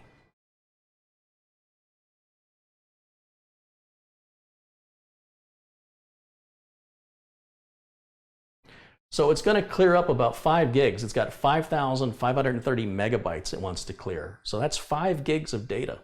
Let's go ahead and clear it. Run the cleaner, continue. Don't need to do this on Windows 10, because Windows 10 has all this built into it now with their storage option. Just type storage into the search bar there on your taskbar in Cortana or whatever that search is called. And you'll see the storage settings option, and you can go in there and you can do all this built into Windows. Microsoft does it all the time. You used to not be able to repartition a drive or resize a partition in Windows. You'd have to download a partition tool, but then Windows included it. So Microsoft slowly adapts other people's technology. And so that's cleaned out all the junk, and we can clear the registry out too if we want to. It doesn't really improve anything, but it might make you feel better. All CCleaner does is it looks for unused registry entries and said, well, you're not using these. They point to nothing. So if we remove them, your registry will be cleaner, but your system isn't going to be any more reliable, and it isn't going to run any faster. It just might make you feel better, that's all. And you need to run it up to 3 times. So we scan and then we fix all issues. You can make a backup of the registry. I never do, I've never had a problem. It finds 460 problems. We say fix all selected issues, close, and then I scan again. You'll see more issues have appeared. Fix, no, I don't want to back up. Fix all, close, and then last time. You do it until it comes up clean. Sometimes you have to run it the 3rd time, and then when you scan on the 4th one, it's clean. This one we did twice. Now it shows up clean. We want to make sure we didn't break anything, so we're going to close it all out. And we're going to do a restart now and make sure that we haven't damaged anything. It's much more responsive. That's not bad with 8 gigs of RAM. Not bad at all.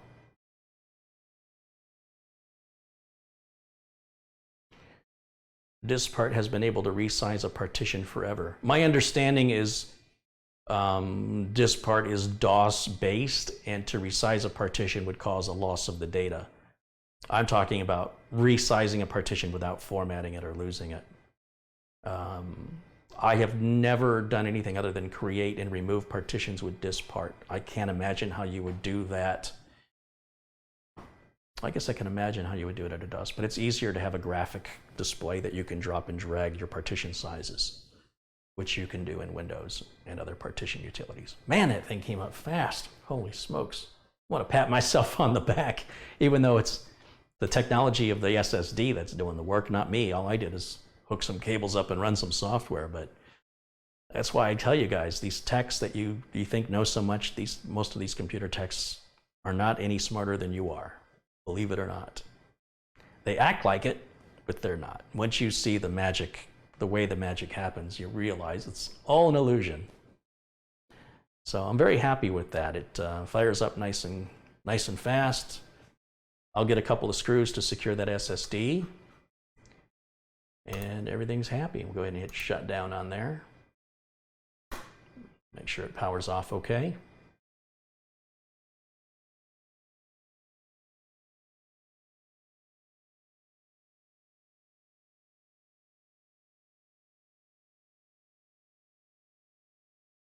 There it goes. Now it's shut down.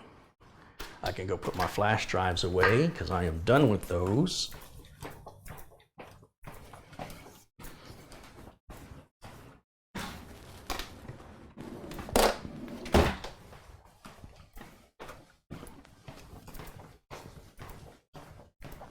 If there's any final questions, please ask them now. I will do my best to answer them, and then we're going to wrap up the live stream. I was just looking where I did with my cables. There they are.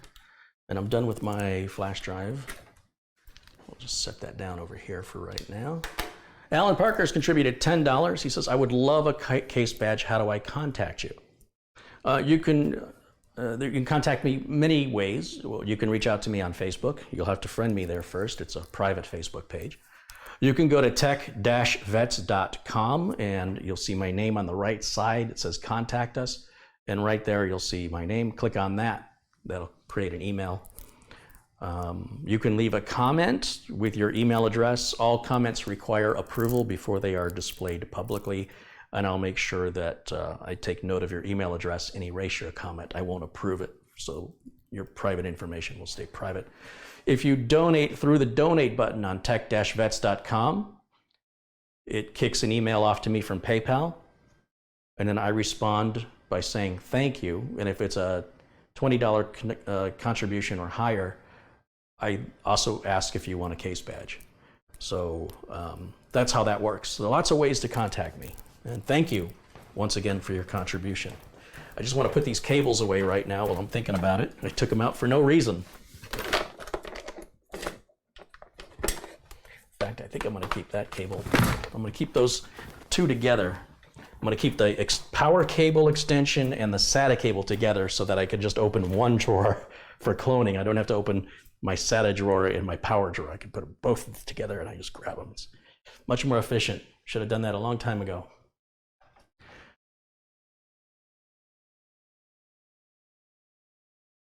Let's make sure Alan Parker is a moderator.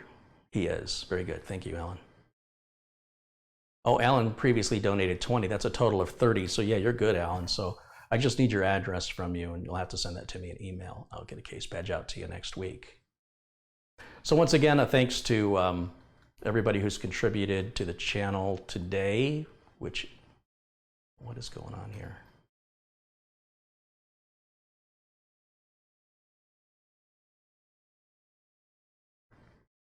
My screen won't scroll up for some reason.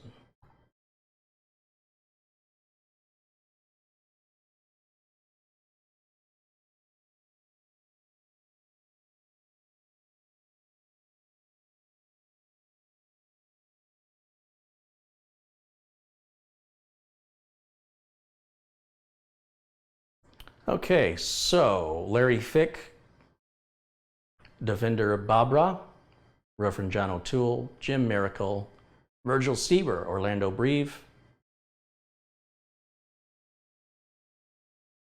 Ralph Weisar, Christoph Esch, Aaron Davenport, PM Chris contributed 50 pounds. I didn't even see that. Hey, thank you, PM Chris. That's a very generous contribution. And then, of course, the aforementioned Alan Parker with the most recent contribution. Thank you, you guys. Thank you so much. All your contributions go into the channel. It all goes into parts and things required to film, and so those contributions enable me to have higher quality videos and make videos more often.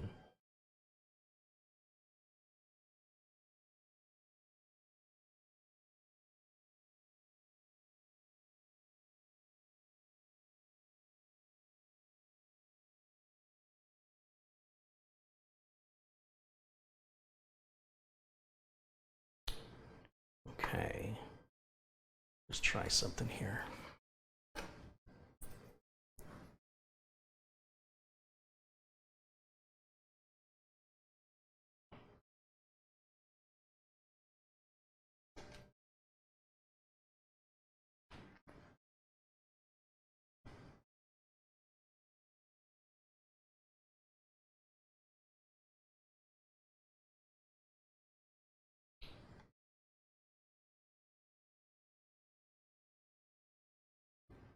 What if you use Home Edition? I don't know. What if you use Home Edition? I don't understand the question. What's that got to do with anything? What if you wore a red shirt instead of a blue one? Well, I guess on Star Trek it matters. In Acronis, you have the option of sector by sector imaging. What do you use that for? Sector by sector images are typically used on failed hard drives or drives with an operating system that Acronis doesn't recognize. Assuming it can see the sectors, it'll copy every sector. It's typically used also in data recovery, where data may exist on sectors, and you never want to recover from the damaged drive or the drive that contains the original data. You always want to clone the drive and recover from the cloned copy. That being said, Acronis is not a data recovery tool. It's a backup tool. Acronis does have a new utility for recovering accidentally deleted files, and they've asked me to test it for them. I don't really have any means to test it. I guess I could delete files manually, but there's a lot of free software like Recover that will do recovering deleted files is very easy for software to do. But I have to warn you, you don't want to install any software if you've accidentally deleted a file, because you might overwrite the space the file is on. So you always want to shut the computer off immediately, unless you already have the data recovery software just installed, in which case immediately run the data recovery software. And always recover to a different location. Don't recover the data you're trying to resuscitate onto the same drive, or you could overwrite other erased files in the process. I guess if it's just one file you're trying to recover, you're fine. But if you want to recover multiple files, recover them to a flash drive or something else. Make sure you get them all back. And once you're done with your recovery, then you can copy them back to the original drive. Unless the original drive is faulty and it's damaged, in which case never write to it at all. This is why SpinWrite is such a god-awful program. And what a huge oversight. It's very disappointing that somebody as smart as Steve Gibson can be so stupid. You know, all he had to do was make that program recover anything to a separate drive. No professional data recovery software would ever make changes to the original. That is by far the most basic mistake that any beginner would make. So for a professional organization like SpinWrite to do that is unforgivable and completely unjustifiable. But again, real professionals in data recovery would never consider SpinWrite. It's not respected in the recovery arena. If you talk to anybody that does data recovery professionally, especially forensic stuff for courts, in court cases, or even businesses that make a living off recovering data, they will tell you just how bad it is. And if you don't respect their opinion, then clearly you don't really understand data recovery. So you can continue to enjoy the product in your ignorance. I don't mind. I don't make money off of it one way or another. But I'm telling you, nobody who takes their job seriously would give SpinWrite a serious consideration, because in data recovery, you have one chance. And when SpinWrite does its thing, that could ruin the one chance you had.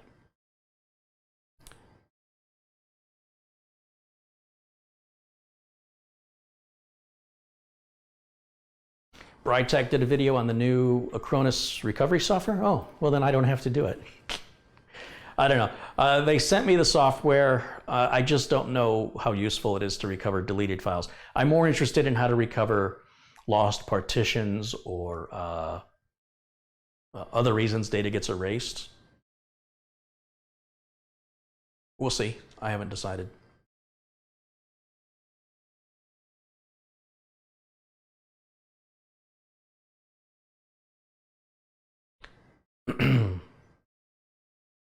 I guess when hard drives were really expensive, you know, if you could get a couple extra days out of a hard drive after running SpinRite, it made sense. But hard drives are so inexpensive today. For the cost of SpinRite, you could buy a new hard drive, you know. And if you just go with an SSD, your chances of having a hard drive failure or a solid state drive failure are far reduced by comparison to a mechanical drive. Anytime you've got moving parts, you're going to have failure sooner, statistically, than a part that's in a solid state.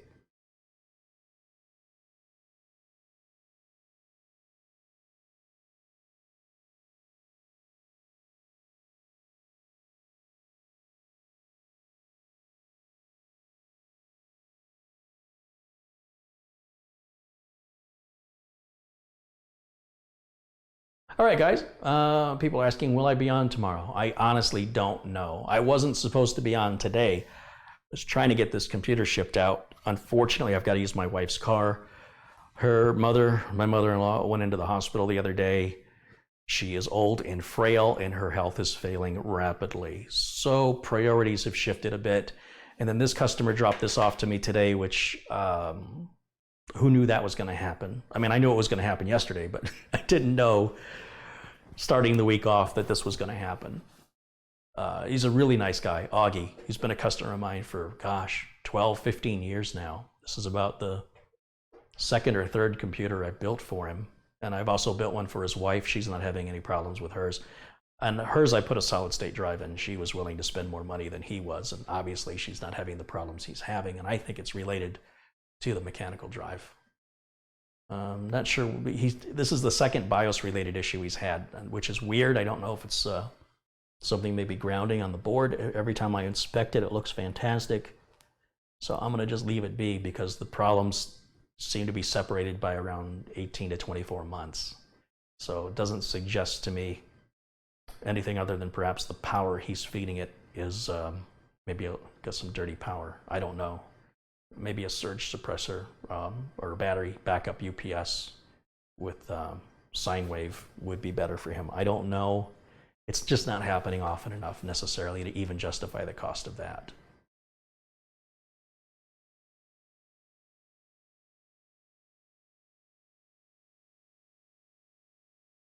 Yeah, please don't put your email address in the chat room. You'll have to leave it as a comment in a video. So when I'm live, comments are not enabled, only the chat room is enabled. And when all the videos that are pre-recorded, there's no chat, there's only comments. So when people leave a comment going, how do I find the chat? That means they're not watching a live video. So yeah, please don't put that in the chat. Send it to me in an email, reach out to me, and I'll take care of you. It'd be my pleasure to send you a case badge or two. Just let me know how many you want.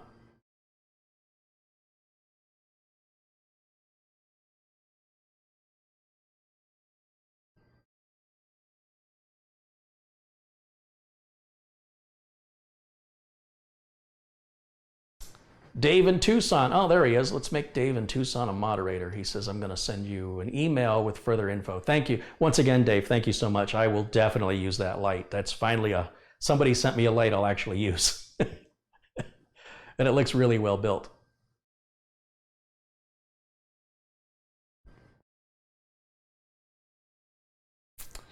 Thank you guys for the kind words. Her mother-in-law has a bone degradation issue where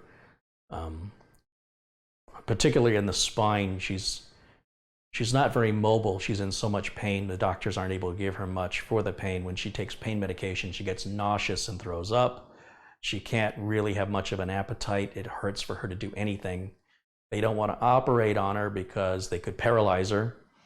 And she's been degrading over the last year where she's almost to the point where she can't move at all, and she just sits in pain constantly.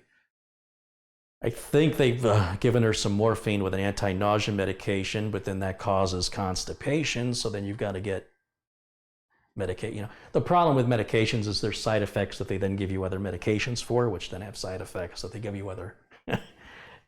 I laugh because it's preposterous, but that's how it works. And there gets to be a point sometimes where somebody's never going to get better, and they're in excruciating pain. And if they were a dog, you'd do the humane thing and put them down. We don't do that to human beings, at least not in Arizona. And so you're just meant to suffer.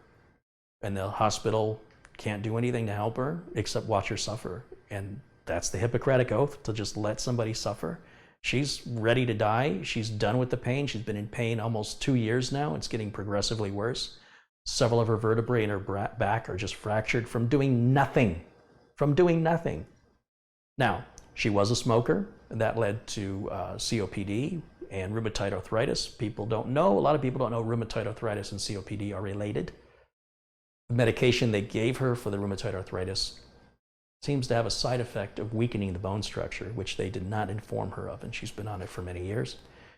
And you can't just stop it. You have to wean off of it and replace it with something else. But now the damage is done. Between the damage of smoking with her lungs and the arthritis and the medication for that has caused this new problem of which there's no return. There's no going back. And if she had the means, she would end her own life. I have no doubt. And I would understand why. She is in an extraordinary and profound amount of pain at all times with no relief. Trying to find a position to sleep, trying to sleep. She can't really eat. She's withering away. I think she weighs 90 pounds now. It is not a fun thing to witness. So I try and focus on my work. She's my mother-in-law. I don't really know her that well, but I'm giving my wife all the time she needs to do whatever she needs to do to be there for her mom.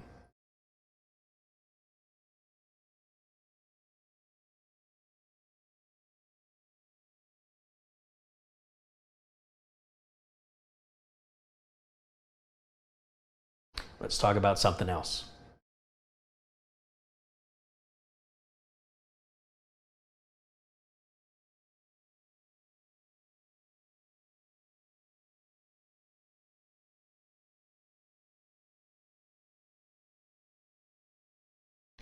I want to show you one more time the difference between the solid state drive and the mechanical drive, just to emphasize the point for those of you just joining us. So here's the mechanical drive that we had that we've cloned now onto the solid state. And all I have to do to hook this up is grab the data cable here and plug it in. And grab this power cable and plug it in. And I'm just going to rest the drive in here. I'm not going to mount it or secure it. As long as you're careful, you can do this too. Make sure that it's not dropping up or leaning against anything metal. You don't, the circuit board, the sides of it can touch metal. So I'm just going to let it rest right there. We're going to boot it up, and I want you to just look at the clock in time, how long it takes for the desktop to come up. Then I'm going to disconnect this and put the solid state drive back in, and we're going to do the same thing. I want you to see for yourself why, if you don't have an SSD, you should buy one. The prices have never been more aggressive than they are right now. I anticipate coming Black Friday and through Christmas, they'll even be better, but just by a few dollars. I mean, at this point, when you're saving 50% on $300, that's $150 savings. When you're saving 50% on $5, it's only $2.50. So I don't think there's going to be much of a savings. It's going to be a few dollars for Black Friday, I'm sure. And then getting inventory and being able to buy one may be a different challenge. Anyway, let's try this out. Let's power it up. Let's see how long it takes for us to get to that desktop. Here we go.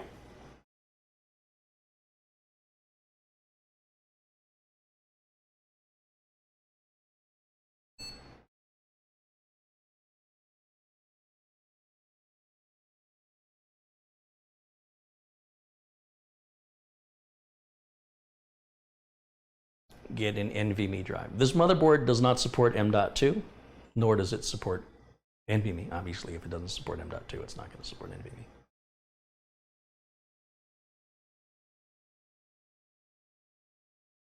Not loading at all now. I did it this time.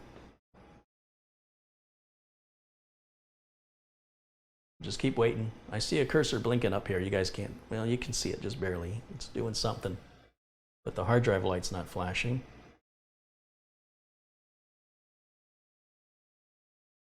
I might have to go on the BIOS. Just gonna give it a minute.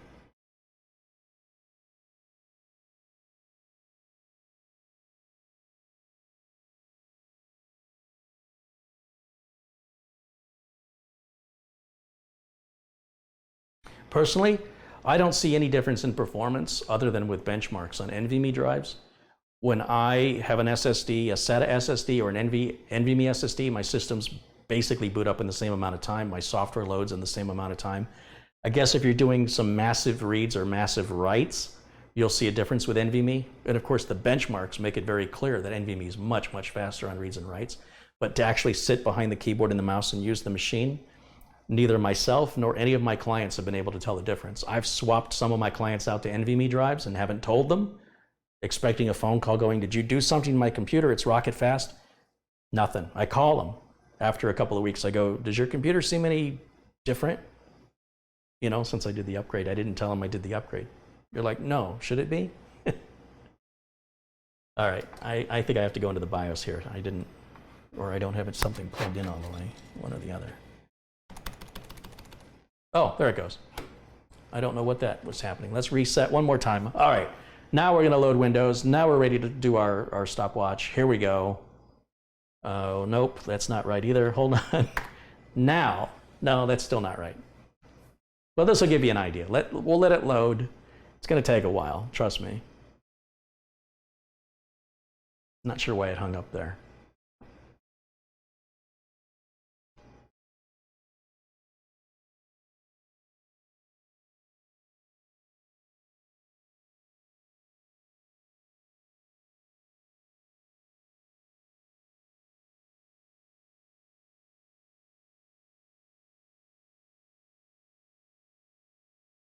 Michelle Green says, I love your channel. Mike Myrtle Tidfill from South Wales, UK, you are addictive. Thank you, Mike. I appreciate that. I love that Welsh accent. I could listen to people speak Welsh all day. Man, we're still not at the desktop. It just says welcome and a little circle's going around.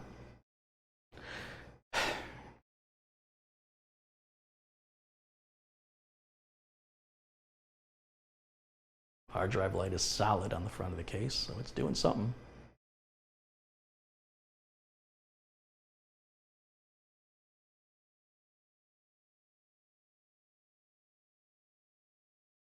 Shouldn't take this long, really. Something's going on. Finally.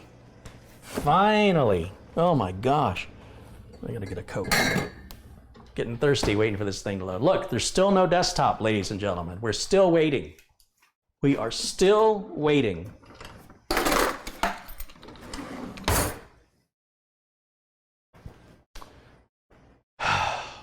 know that desktop's gonna be here any day.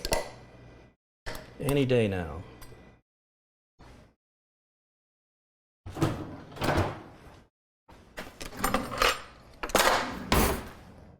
That's ridiculous. That is absolutely ridiculous. There's something not right.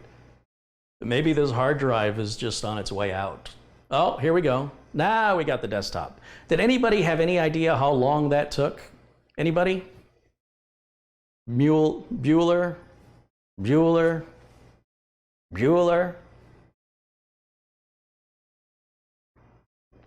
If you own that computer, wouldn't you say, isn't it time for me to get a new computer? That's what most people would say. Just spend $100 on an SSD, and you don't have to get a 1 terabyte SSD. You could spend as little as $20 for a 120 gig SSD and keep your mechanical drive as the D drive. You know, use it for storage. It's still loading down here, by the way, but we're just counting how much time it took to get to the desktop. That's all I'm talking about, just getting to the desktop. Thomas Carter says it was about 2 minutes and 10 seconds. Other people are saying about 2 minutes. Let's call it 2 minutes. Let's just round it down to be generous. Now let's shut down. We'll see how long this is going to take. How long does it take to shut down?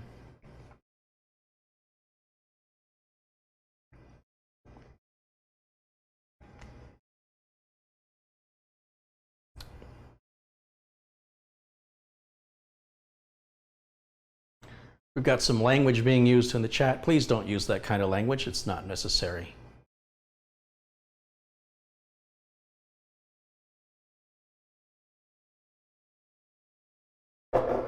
Okay, now it's off. How long did that take? Anybody? Too long, I agree. Now, I'm gonna pull the mechanical drive out and I'm gonna set it down here. And we're gonna plug in the solid state drive. Plug it right back in like it was.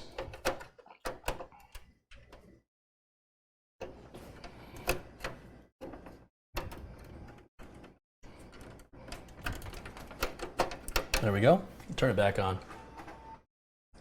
All right.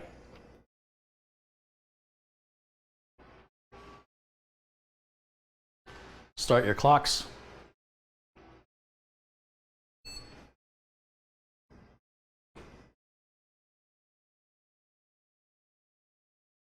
We didn't even see the Windows 7 logo.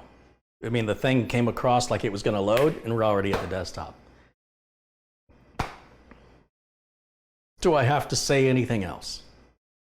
Do you need any more evidence? Do you need any more convincing? Because I'm done. Mic drop. Hard drive drop. And I'm waiting for the TeamViewer thing to come up and tell me it can't log in because it's still loading some items down here. He's got a lot of stuff. Let's just shut it down. Let's see if it shuts down any faster. We hit shut down. The stuff was still loading just like before. Does it shut down any faster?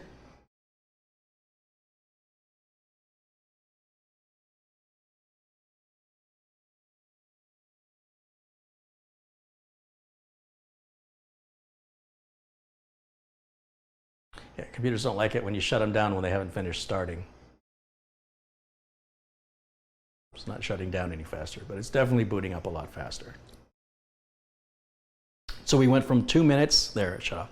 We went from over 2 minutes on the boot time to about 13 to 16 seconds on the boot time, saving us, it's about 10% of the performance. So it saves us about 90, we're about 90% faster, 90% faster.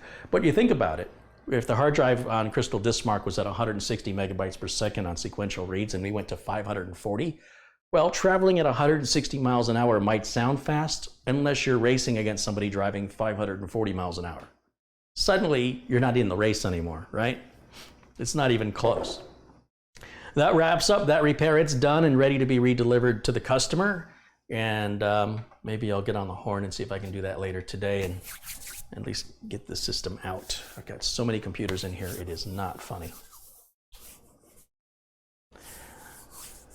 Michelle Green says, I love your patience. You once said you had few friends. Same here, and I am Asperger's. Are you on the spectrum? This is not a criticism. I am proud. I was diagnosed 2 years ago at 60 years old. I've talked about this before. I don't know if I am or I'm not, and I don't care. It doesn't matter to me. I find people will use the diagnosis, psychiatric diagnosis, as an excuse to not behave according to the norms of society. I have to work a little harder at some things. What I know I have is called sensory processing disorder. And the symptoms of that are a little bit of OCD and a little anxiety. And so the OCD diagnosis and the anxiety diagnoses have been there, but where they failed was that those were just symptoms. They weren't the cause. Sensory processing disorder is something 2-year-olds generally get. It makes them very fussy and finicky. Most children grow out of that by the age of 5 or 6. I never did. Perhaps that's my mother's fault. I don't know. My mother insists that I was born this way. She didn't make me this way. And I believe her. So for whatever reason, there's things that come natural to people, like socializing, that does not come natural to me. And I have to just work harder at it, that's all. And I'm aware of it, and I work at it each and every day. I try and do better. Looking people in the eye when you talk to them does not come naturally to me. Yeah, so, you know, is that Asperger's? Is Asperger's a part of sensory processing disorder? I don't know. If you Google sensory processing disorder, it kind of flows along with everything. Everything makes sense for me. Some people, I'll give you an example. You ever have that big, heavy lead blanket put on you that when you're getting x-rays from your dentist, they put that big lead blanket? People with sensory processing disorder love a heavy blanket. They actually sell weighted blankets. There are people with sensory processing disorder that like to sleep underneath the mattress. They like the weight of the mattress on top of them. Now, that's not what it's like for me. But for me, I don't like my foods touching. I'm very particular over how clothes feel. There's only certain materials and types of clothes I'll wear. And it makes life difficult. I've mentioned this before. Levi's 501s are the same today as they always have been, but shoes keep changing. And shopping for shoes for me is a very complex thing. I don't have a lot of shoes. I buy a pair of shoes, I wear them for about a year or two, maybe even 3. When they're finally worn out, I go buy a new pair of shoes, and it's hard to find another pair of shoes that's comfortable. It can be a week or 2 weeks, upwards of a month before I can find a pair of shoes that is in stock in my size that I like. So when I went on Zappos and I ordered, and the shoes that came in fit perfectly right out of the box, and I had a selection of over 2,000 pairs of shoes. It was the best thing in the world for a guy like me. And especially my wife. You think she wants to go shoe shopping with me? Hell no.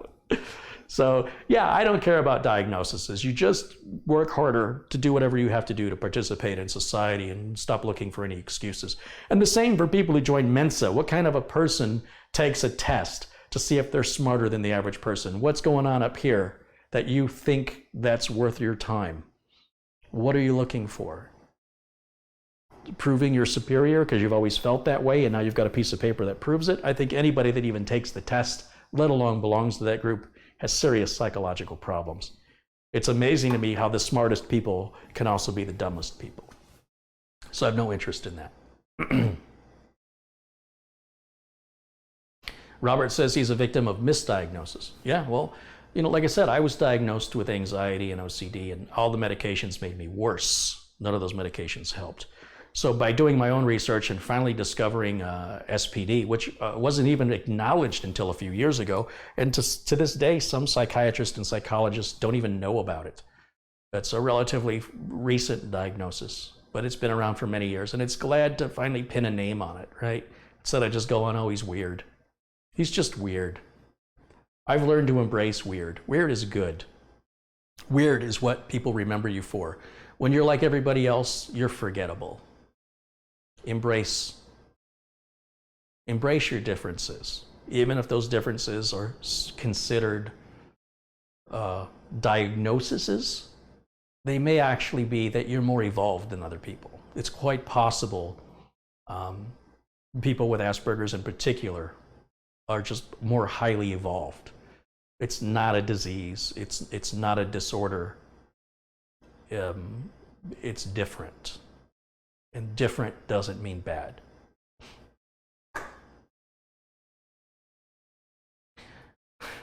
William McKinney says, I took the Mensa test and they sent me an app for McDonald's. Hey, there's some pretty smart people working at McDonald's. Just not good negotiators for considering the value of their time.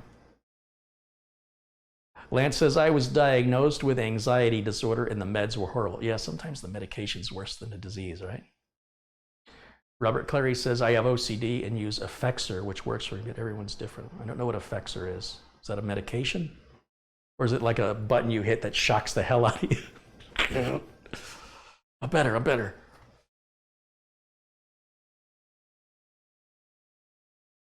I have anxiety, and the 2 medications I tried made me feel like a zombie. Yeah, that's just it. Like when I took the medications, I went from overthinking to not thinking at all. Like there was no middle. It was this extreme or take the medication and go to the other extreme.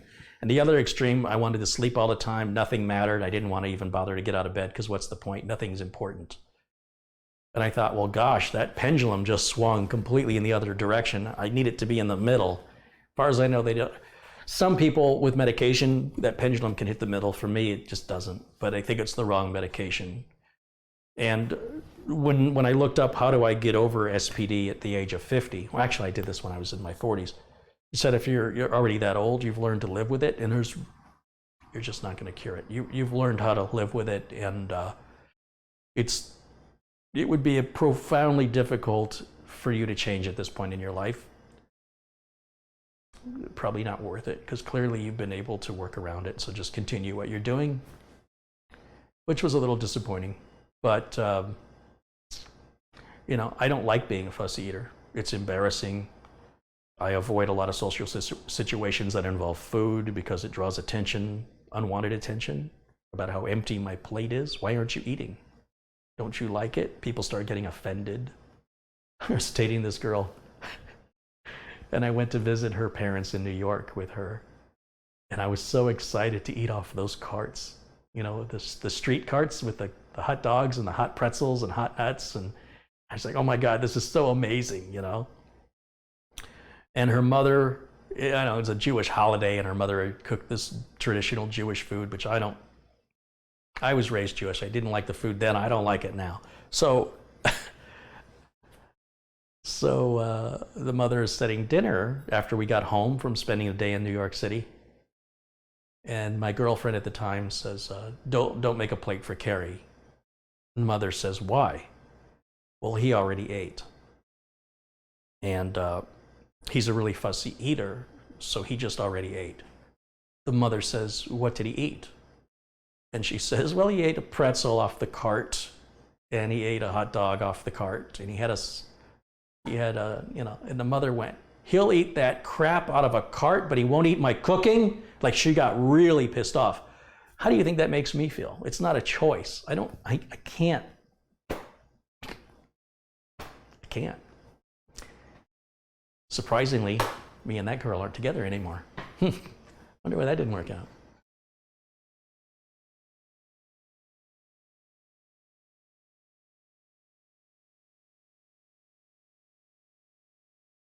Michael says it took me about 5 or 6 different medications before I found the right one. Yeah, I was prescribed, you know, I was in the search for that. I was prescribed, gosh, probably over a dozen, and they all were the same. They all had the same effect. I even asked the doctor, I said, why are we doing this? And he said, look, not all of these SSRIs are the same. And I said, yeah, but these SSRIs they all have the same symptoms to me. Well, maybe this one won't. Okay. Huge waste of time and money. I should have went with my instincts. But I'm glad you found one that worked. I really wish I did, but it just made everything worse. SSRIs are not the result, not the solution or the remedy for SPD. That much I can tell you for certain. That's addressing the symptom and not addressing the cause. Harry says, hey, Carrie, I've not been able to watch for a while because of overtime IT work at my local school. Hey, don't worry, Harry, because the PC repair industry is dead, remember? You grab that OT, brother. I'm all with you. Go for the money, man. Go for the money. Kevin says, just ordered my parts for a new computer. Thanks to Catherine for making the parts list for me. That's awesome. Yeah, Catherine Anna Hauserman, you'll see her often. I don't see her today. You see her in the chat often. If you ever want a parts list made, or if you've already made a parts list and you want a second opinion, reach out to her on Facebook or just catch her live during one of the live broadcasts here in the chat. She's more than happy to do that for you. All she wants in return is a little thank you. No money, just gratitude. Just say thank you and treat her nice. Don't be mean, don't be rude, don't be pushy. Don't complain she's taking too long. You start doing that, you're gonna wait longer and eventually get yourself blocked. She does what she does because she enjoys it. And getting to thank you is icing on the cake, guys. So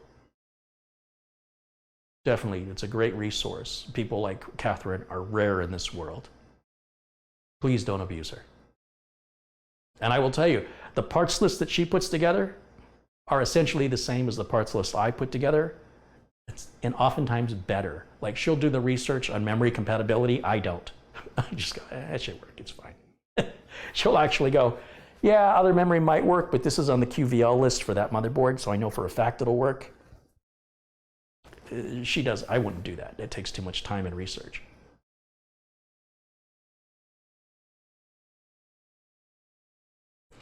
JC said she was fast and thorough. Michael C. says, manners cost nothing. Ooh, that should be on a t-shirt for me. That's me all day long. You're absolutely right. You're going to probably hear me repeat that, Michael, in future videos. I'm going to plant that one. I'm going to holster it for later. Manners cost nothing. Brilliant. Peter says, I'm normal. It's the rest of the world that's weird. Actually, he says that's wired, but I think he meant weird. Or maybe he's just weird. Maybe he's just wired that way. I don't know. And speak of the devil, there's Catherine in the chat room now. Wow. I wish I had $1 million. Didn't work. And I thought I just said stuff and stuff appeared. Any final questions, or we're going to wrap up today's live stream. This stream will be available after the broadcast. Yesterday's is not available because it just went off track, but I'm going to edit it down to what the title was about and then repost it as its own separate video. And then this will also be edited down to just the Acronis part to match that series of Will It Acronis. We're doing a Clonus with Acronis.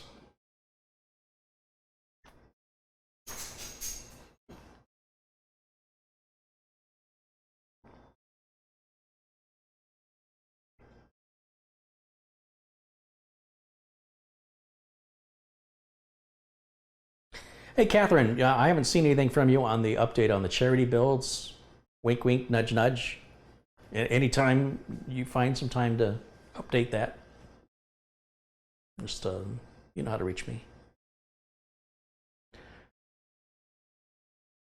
I've got about 9 of the Corsair 200R cases, and I'm thinking of using 5 of them, or up to 5 of them, for the Kids at Hope charity. My sister has been editing the video now for 2 days. She's about halfway through it, so she says. And so we should see that video up very soon. I hope to have it up in time for the holidays. That's when people's kindness and generosity tend to be a little more giving during this time of year. It'd be a nice way to kick off 2019 for them to deliver some new computers to them. Not that they're in desperate need for them. The computers they have aren't terrible, but we could get them something better. And what they're doing is so important at Kids at Hope. You can go to kidsathope.org and learn more about that organization.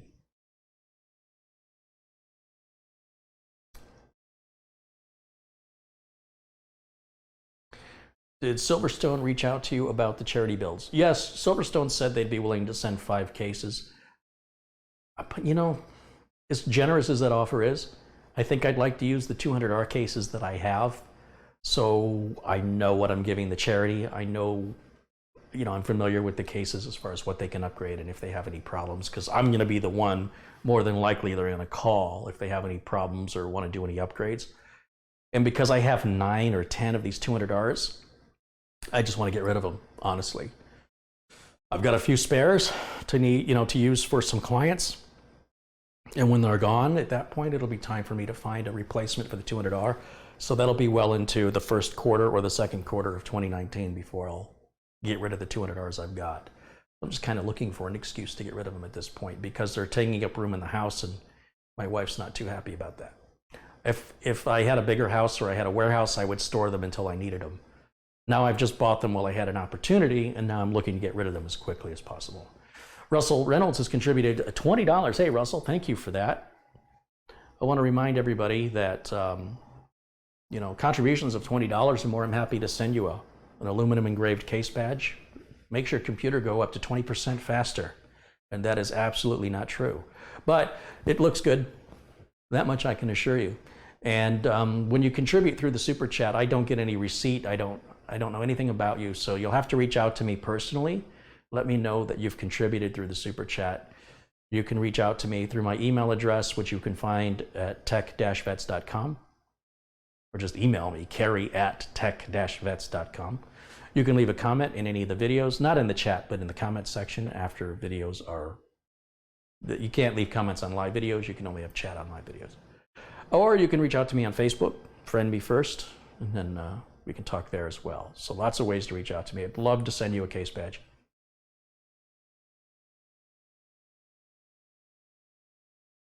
Those case badges make your computer go ludicrous speed. What's next? Plaid.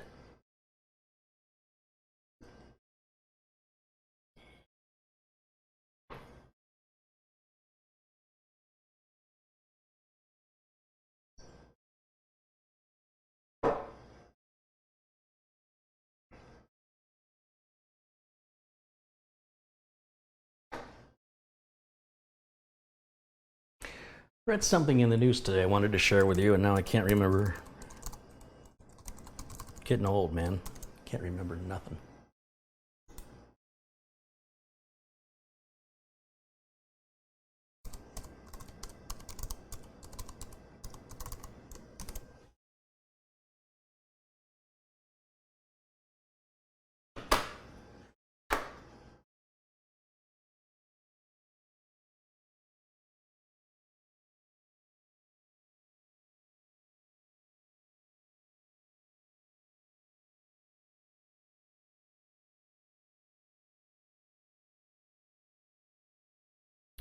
I was just looking through these news items here. I thought there was something here.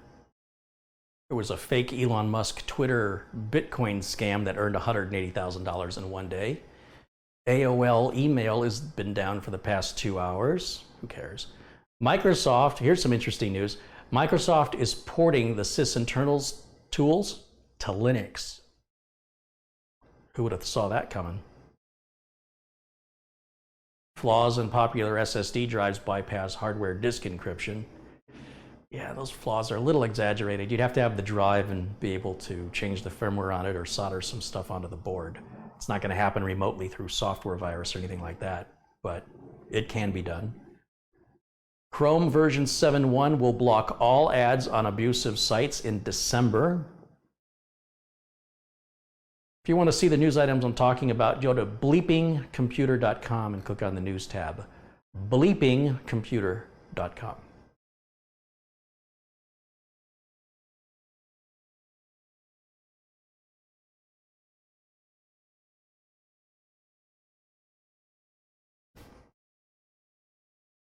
Ben says, that's why I write things down now. I can't remember anything. Yeah, that's what I do. I write everything down, but I can't find the piece of paper that I wrote it down on. I don't know where it went.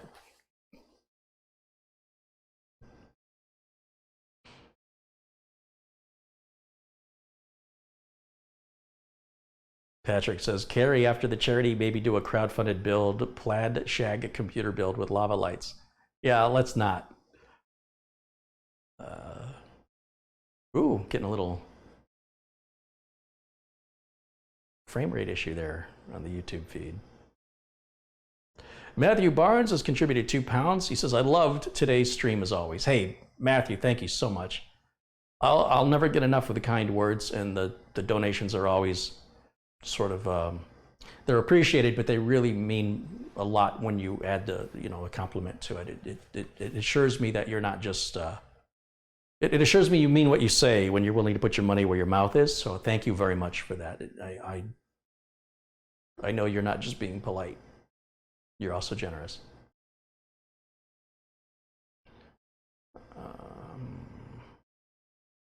Just scrolling through the chat looking for any final questions before we wrap up today's live stream.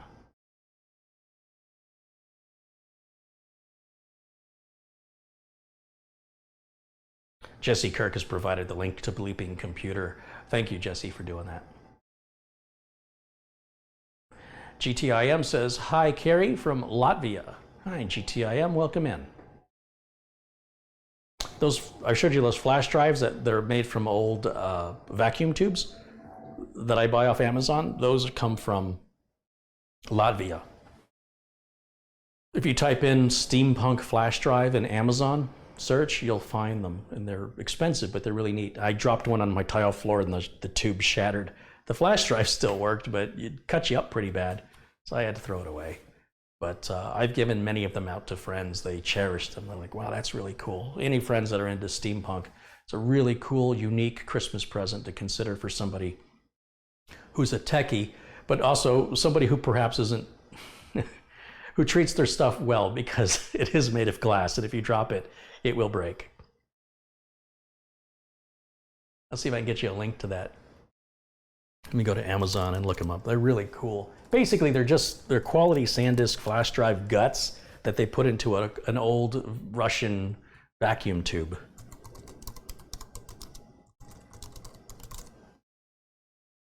Here it is. And they make them in all different colors. I'm going to just send a generic link here for one of them. They're different sizes and different colors, so pay attention to that. I'll just write in here, steampunk flash drives from Latvia, and they ship to the US. It takes about 3 weeks.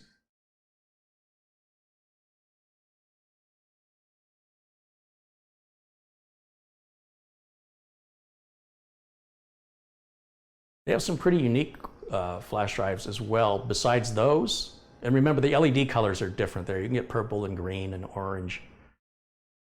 This one is very different. I don't know where this one is made. If it's, oh, it's Slavatech, so it's Latvian. It's the same company, a slightly different design. Let me give you a link to that one as well. So if you're, if you've got a techie in your life and you're looking for a unique Christmas gift, I guarantee nobody else is going to give them one of these. They've never seen anything like it before. Now, they are expensive. The one I just put in there is $150, but it's extraordinarily rare. The odds of finding anybody else that has one in the United States would be profoundly rare. So if you're looking for that exclusivity, if you're looking for something different, that's definitely the way to look. There's another one. This one's got an amethyst stone in the middle of it, which is pretty ridiculous. Now, I'll take this over RGB any day of the week, because at least the light does something. Here's another link for you guys to check out.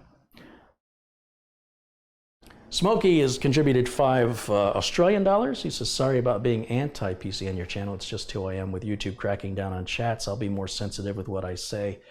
Thank you. Really, we're not here for free speech advocation. We're here to support one another, right? So if you've got something negative, if you've got something nasty, let's leave that to the real world. Here, we have our own little community where we can create almost a Disneyland or a Burning Man kind of environment where everybody is equal and everybody is welcome. I'm not pushing any items down your throat like a lot of channels pushing their sponsors. I don't have any sponsors. It's just us, man. It's just us. So we can keep it as clean and as pure and as fun as we make it, and it just takes one person to poison the well. So please don't be that person. And thank you. Thank you for acknowledging that. We want to grow the community. We want it to be bigger, but under those conditions that we show support and are friendly to one another, because we all are enthusiasts of technology and computers in general, and there's no reason with us having that in common that we shouldn't be friends.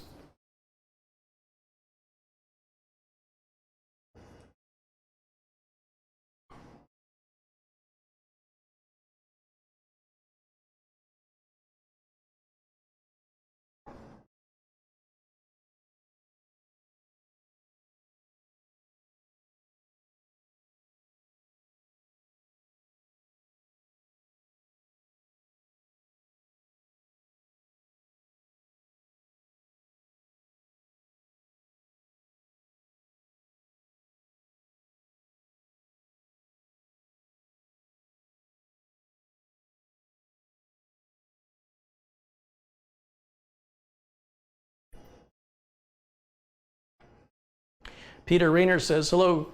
He keeps calling me Gary. Peter, my name is not Gary. Is it like, let me see if I can help you out.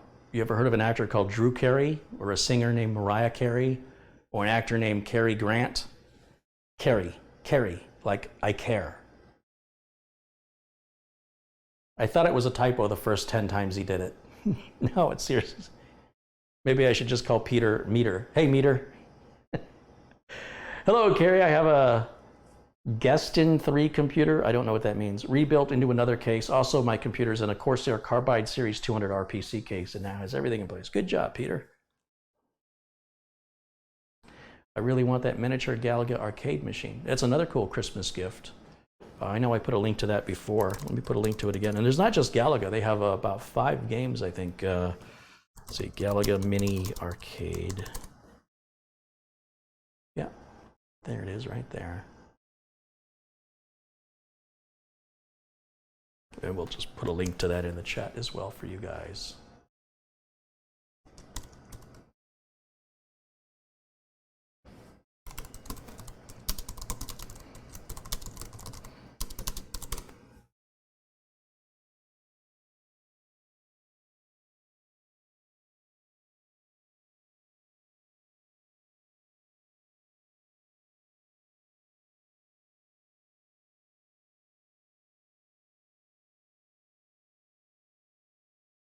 Bill Ottinger's contributed $2. Hey, Bill, thanks for your continued contribution.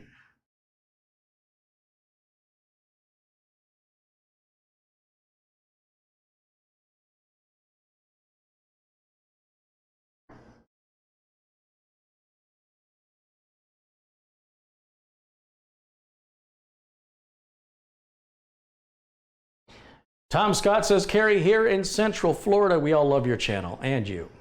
Really? You speak for everybody in Central Florida? Okay, thank you. Steve Larkin said, this is Carrie's bubble. Let's all be nice and friendly.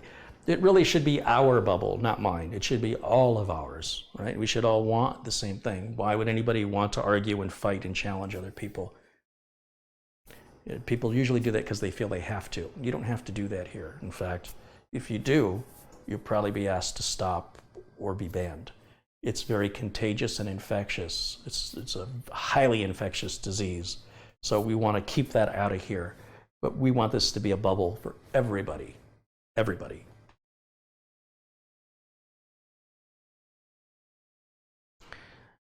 I think Walmart has those mini game consoles. I didn't see them at Walmart, but I did see them at Target. In fact, that's where I bought mine when I realized the price at Target was the same as the price at Amazon. I know they had Dig Dug and Rallycross, I think it's what it's called, and there were a couple other ones.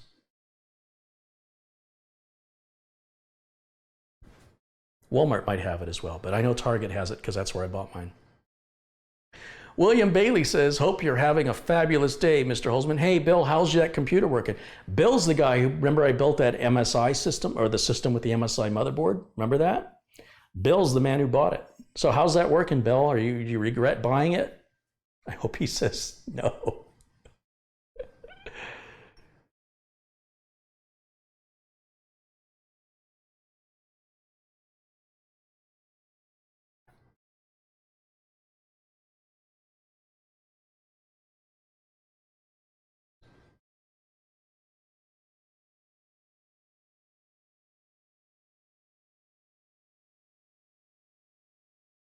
I think there is a mini Pac-Man machine too.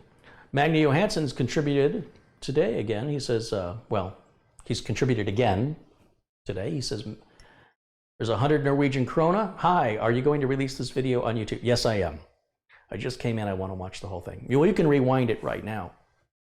But yeah, it'll be available later. It's pretty rare that I don't do it. Usually, if somebody pushes my buttons, I let somebody push my buttons. And then you know, at some point I go, well, this isn't going to happen, you know, and then I just let it out. I go, that one's not going live afterward, or it's not going to be recorded. It's not going to be available after the live, but I will take the good part of it out and upload it separately, which is just the Acronis instructional information, which was all that video was intended to be. I was ready to wrap it up after 20 minutes. Then I got involved with the chat. Sometimes getting involved in the chat can take me down a road I don't want to go down, and I'm working on that. I got ways to go.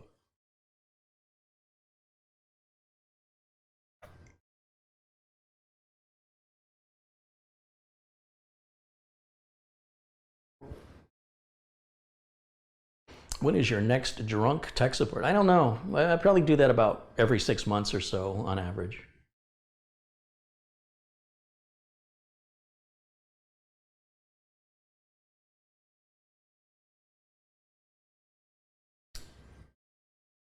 PJ Martin says, I just bought the Galaga game on Amazon. Stop talking about cool stuff. You're costing me money. I hope you use my links because I do make a little tiny commission. It doesn't cost you anymore. But it's another way to support the channel. And like I said, in fact, if you're ever going to buy anything from Amazon, if you just use one of my links to take you there, I'll make a commission on anything you buy from the link that took you to Amazon. So it's a great way to show your support, and doesn't cost you anything. So thank you. So Magni, thanks again for your contribution and your continued support of the channel. William has responded. William, the man who bought the build that I was talking about with the MSI motherboard, says, it is better than I imagined. Thank you. Just see how I fished for those compliments? Just reel that in. Oh, soak it up, soak it up. It feels good. I know that's a good machine. I know for a fact it's a good machine. I was very impressed with it. And that MSI board was pretty expensive. I'm sure he's going to have years and years and years of good service and reliability, just like this customer did with this machine that's built in 2014, and very minor little upgrade we did today that I encouraged him to do right out of the gate, and he didn't want to spend the money. Now he does. So Miguel Ramirez has contributed $4.99. He says, Carrie, I'm on my lunch between clients. I just wanted to stop by and say hello. I know that I can't stay during the streams, but I love showing support. Oh, Miguel, thank you so much. That means the world to me. I really appreciate it.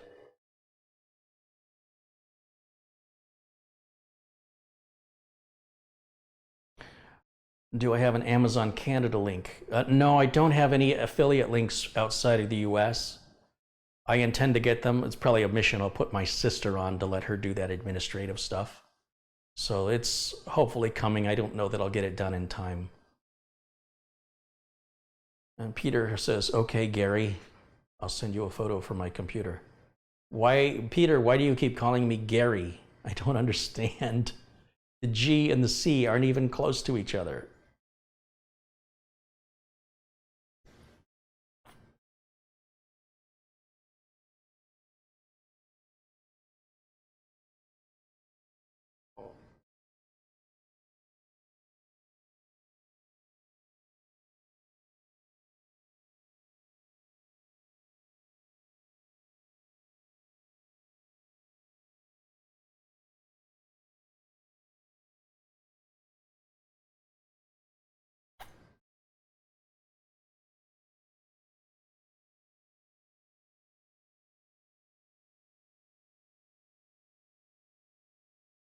All right, last chance for questions, guys. Last chance. There's 562 people watching live.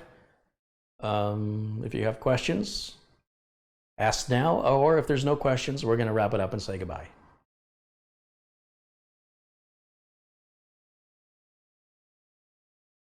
Carrie, you should start your own computer company called Carrie Computers. It rolls off the tongue. You'd give the rest a run for their money. I would have a very difficult time keeping up with demand, and then I would have to hire people, and then I couldn't have the same quality assurance and thoroughness. I'd have to crank out machines a lot faster. And when you do that, you're just going to lose quality. And then when you lose quality, you're not going to maintain a good reputation.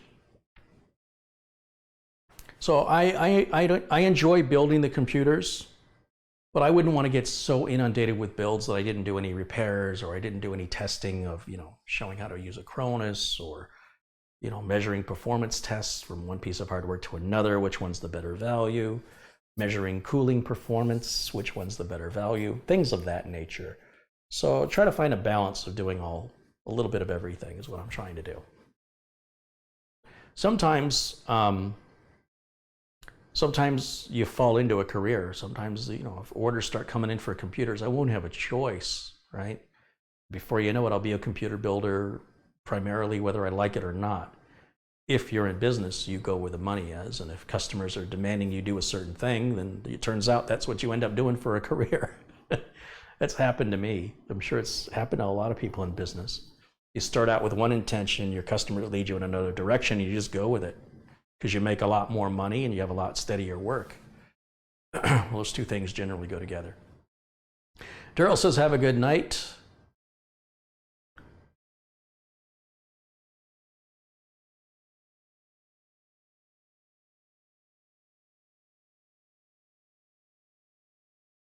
Catherine said she just sent me an updated parts list.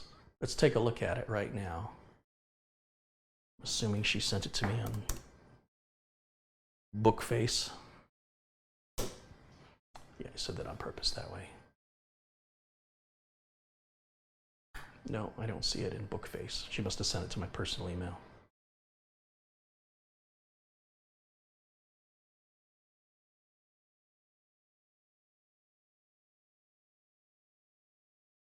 Oh, Christoph Esch just friended me on Facebook. Now I can see what he looks like. Hi, Christoph.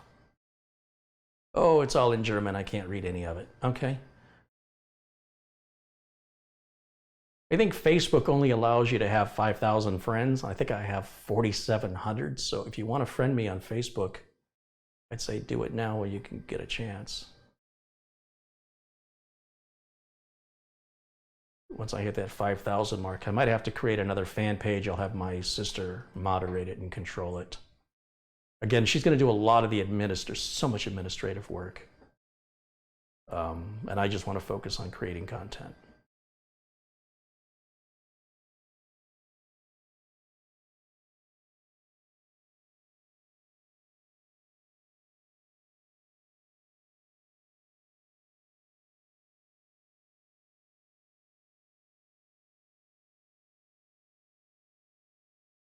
All right, that just catches everything up in Facebook.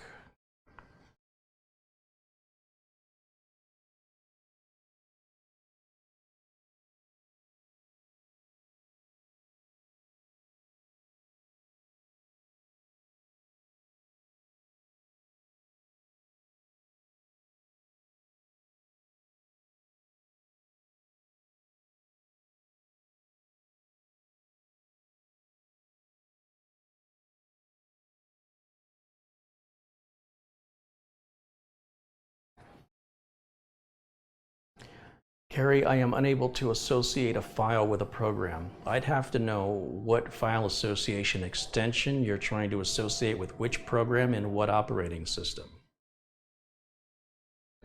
Your dog's not having food. It's not their dinner time yet. They're about an hour and a half away from dinner time.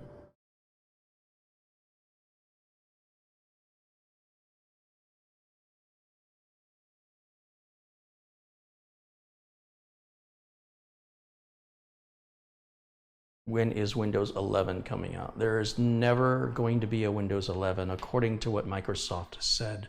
When Windows 10 came out, and you can Google this, Microsoft said, we will only update Windows 10. We will never change its name.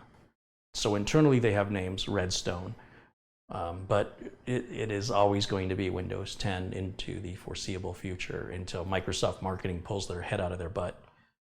I think it's a profoundly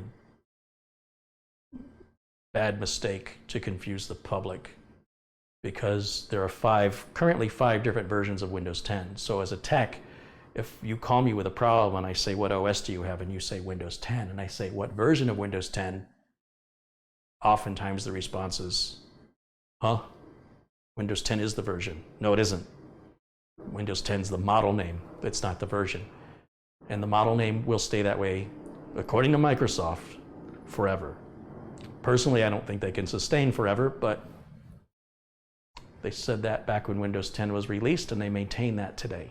There will not be any other name for Windows other than Windows 10 forever.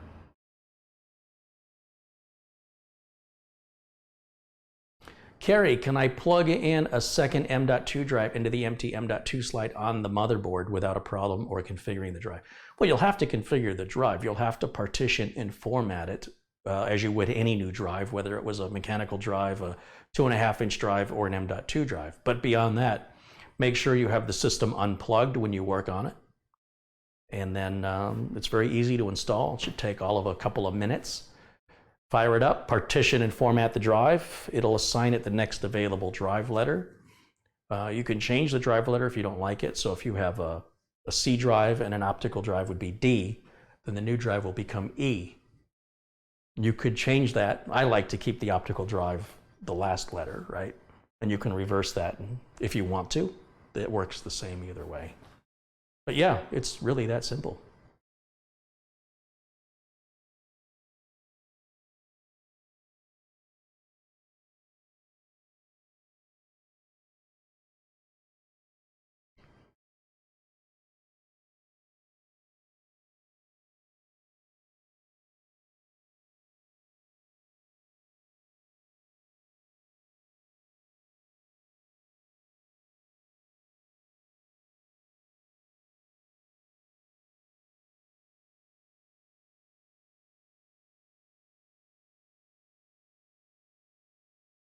What is your must-have gadget, Carrie?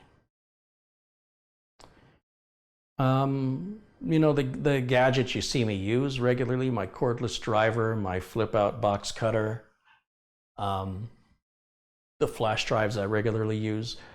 These are my must-have gadgets that you'll continually see me use them. There's no gadgets I want that I don't have.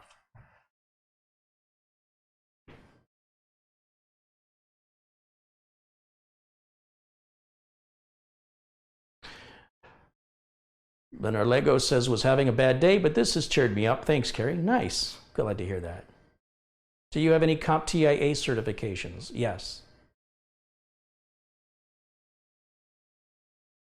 Oh, it looks like, is Catherine provided a parts list here that I was looking for earlier? What do we got? Ryzen 5, 2400G. Is this for the charity? $563 for a total price. That's a great. Oh, well, she's got the case marked as already purchased, so it would be another $50, $60 for the case. 600 watt power supply is a bit overkill. We don't need anything that powerful. 500 watts would be fine.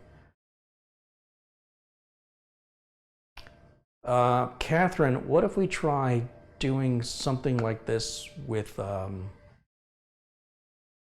Intel board? Oh, wait a minute, there's two motherboards in here. You've got a Gigabyte B450 ORS-M and you've got a Gigabyte B450M DS3H. Why is there two motherboards? I think we should go away from Ryzen because this is a charity. I think we should go with Intel, a Core i5 Intel. Let's call it an i5-8400. I'm on the fence about it though.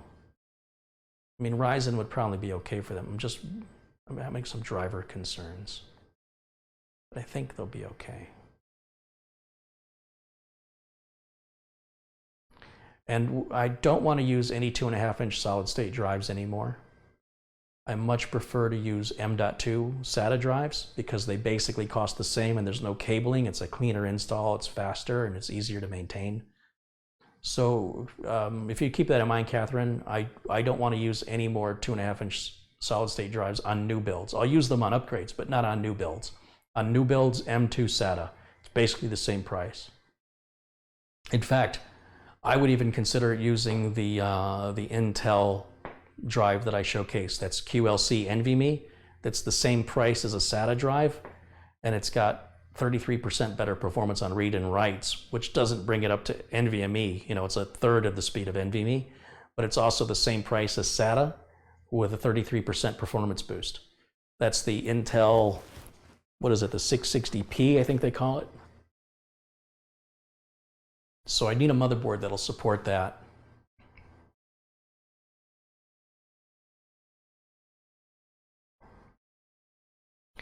I guess the AMD Ryzen 5 will be fine. So stick with the AMD Ryzen 5, but let's get rid of that ORS-M motherboard because we don't need the ORS-M. We don't need the colors. We're not going to be watching it. We don't need a 600 watt power supply. 500 watts, fine. And we want an M.2 drive, not a 2.5-inch SSD. Otherwise, the other 50% of the parts look good. The memory's fine. Of course, we already have the case. So if you'd make those adjustments, I would appreciate it.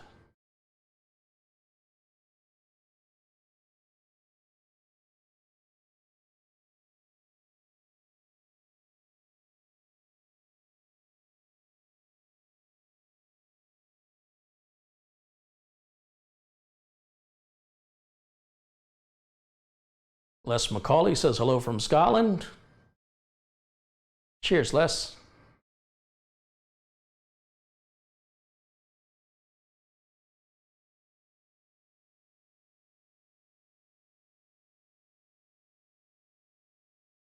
Can't think of what I would want gadget-wise. Maybe a drone to do an overhead video. The drone's too loud. You won't hear a damn thing. Drones are really, really loud. What would you say is the best processor for heavy editing? The most you can afford.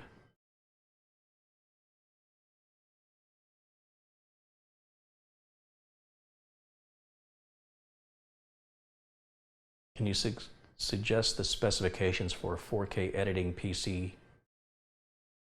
Just the most you can afford. The highest end motherboard with the most amount of RAM, with the most expensive CPU and the most amount of storage that is also the fastest storage. And even then, you'll wish it was a little bit more. But whatever the best is you can afford, that's it.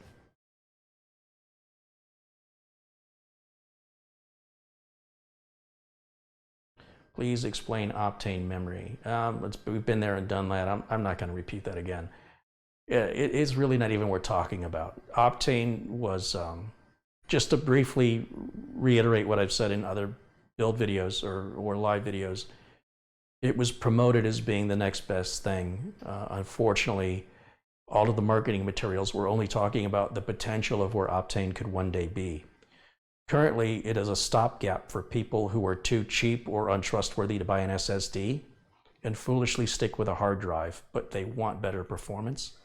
You can use an Optane combined with a hard drive to obtain some performance increase. But if you would just buy an SSD, it renders hard drives and Optane obsolete. So it's an unnecessary and obsolete technology. If Intel continues the research and development on Optane to make it reach the so-called, potential, it holds promise. But even the fastest Optane only runs at PCIe times 2. So an SSD, like an NVMe, runs at PCIe times 4. And they're expensive, and their capacities are very small. So they're for people that are trying to save money, but don't really realize in the long run they're going to spend more. And that's pretty much all you need to know about Optane today. If you had a dream computer, what would that be? It's right here. It's right behind this. It's that Nuka-Cola case with the Core i7 8086K. No RGB. It's just quiet, fast, reliable, and affordable. Paul Baxter's contributed £1.20. Hey, Paul, thank you for that.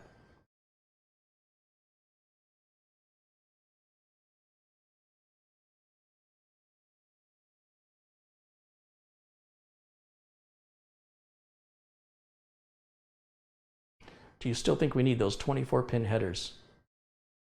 I don't know. We've got them.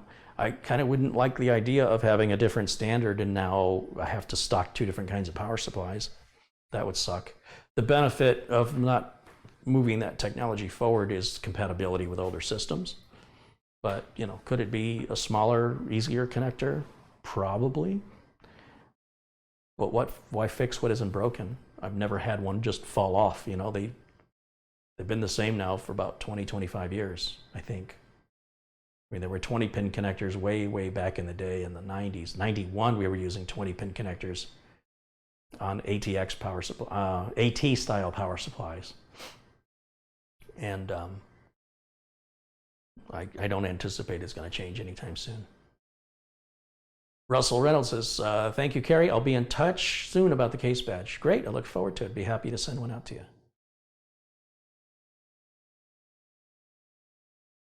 If you're looking for build advice, really the person you want to talk to isn't me, it's Catherine. So if you're asking what's the best parts to do a task, she's going to need to know a lot more information. What software are you using? What kind of videos? What length of videos? What resolution? Heavy editing or lots of transition and overlays? Or is it just short videos with short clips? Are you going to be doing 360 videos in the future, or 3D or 8K? Or, she's going to ask you these questions to determine what you can grow into, not just necessarily what your needs are today. I don't have the time to do it. It can easily consume hours of your day. So it's not something I have the luxury of time to sit there and do that. But for the people who pay me for consultations, obviously I make the time for them. And it does, on average, take about 90 minutes over the phone to get enough information before I can recommend anything. A turbo leaf blower for Christmas. My leaf blower's fine. You don't need it to be turbo. It's good. You don't have to go overkill on stuff. Donald says, thanks for your generosity. Greetings from Montreal, Canada. Hey, cool. Thanks, Donald.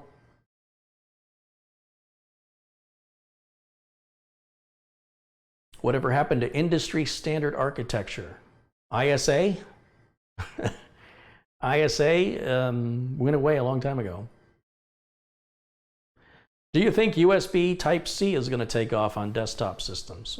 I hope USB-C takes off on laptops and cell phones and anything that has a USB port for charging purposes, so that when you travel, you can use one cable to charge everything. Wouldn't that be great?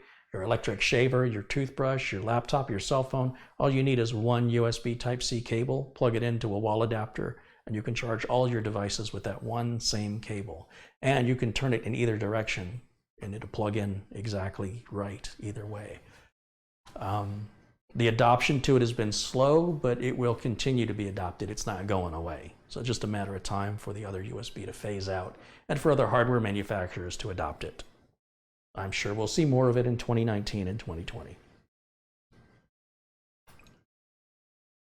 My power supply makes a loud popping sound every time I turn on my computer. Should I be worried? It's likely not your power supply. It's likely your speakers. You can unplug your speakers from your computer and then turn your computer on and see if the popping sound goes away. Asus motherboards have an anti-pop filter specifically for that reason. Some. Watch the specifications of the motherboard and look for one that has an anti-pop filter. If that's something that annoys you, that's a feature you want to look for on a future build.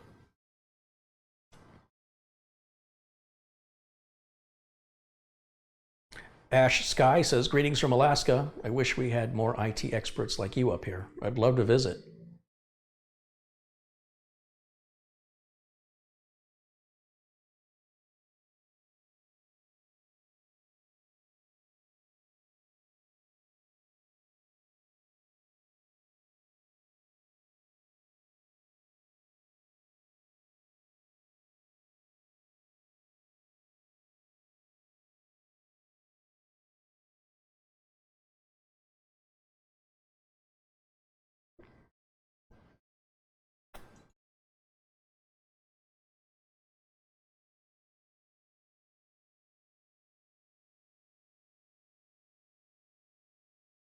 Carrie, you and I must be the only people who hate RGB lights. No, we're far from it. It's a very common complaint for anybody over 25 years old. It's very common. Eli, the computer guy, will rant on about that too. Do you sign autographs? Well, if you order a case badge, my autograph is on the case badge. And on some computer cases, I've signed the inside of them for people. My signature is not worth anything, but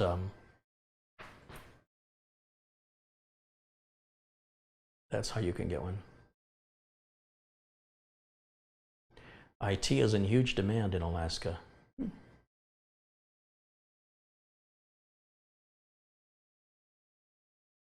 What should I do to diagnose random reboots while using my computer? So I did a video, a very short video that answers that very question, basically how to fix any computer problem. Let me see if I can find it. I'll put a link in the chat room there for you.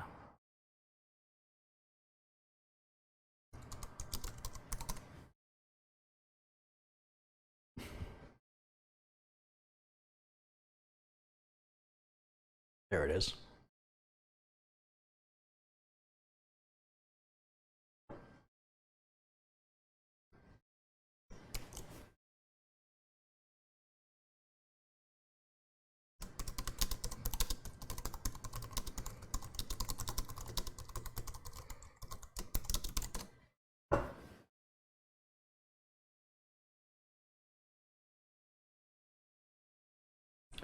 Kevin says you may not think it's worth, your signature. You may not think your autograph is worth anything to you, but you have loads of fans who it's worth something to you. Well, like I said, it's on the case badge. So if you order a case badge, my signature is actually engraved into the case badge.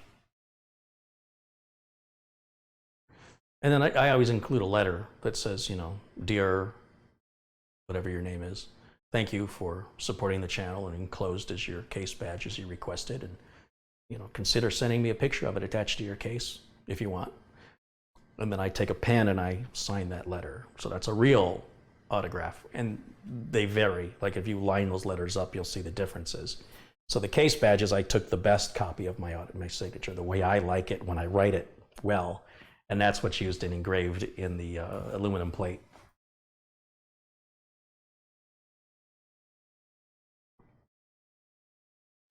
Do you like mechanical keyboards? If so, what switch? The The problem with many mechanical keyboards is they're too loud, and I am a loud typer. I type with purpose. So there's not a particular type of switch that I like. I can just tell you if a keyboard's loud, I don't like it. Some membrane keyboards are fine, others are crap. Some mechanical keyboards are fine and others are crap. I couldn't tell you. I don't know.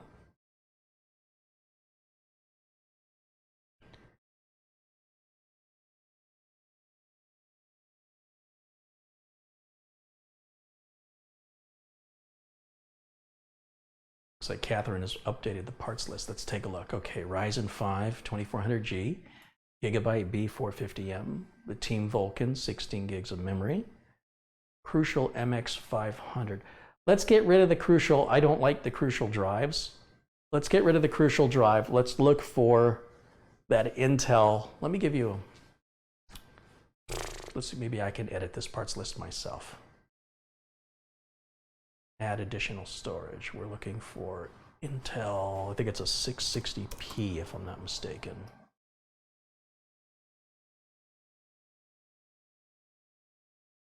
Beautiful. Yep, there it is right there, $89.99. Let's dump that Crucial. Let's see, let's get an X on that and delete it. Okay, so now we have the Intel 660p. Let's make sure that motherboard will support NVMe. Take a quick look at that motherboard. That's the Gigabyte B450M. Can't see it. I would assume it supports it.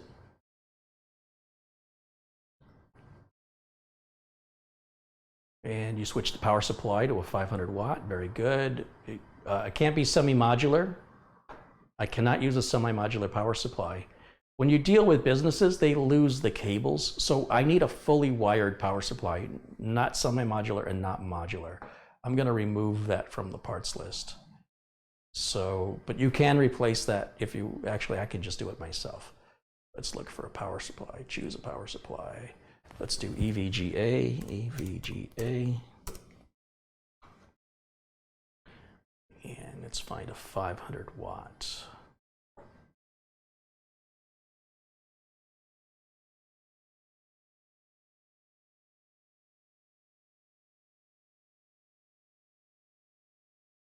There it is, $35. That'll do the trick for us right there.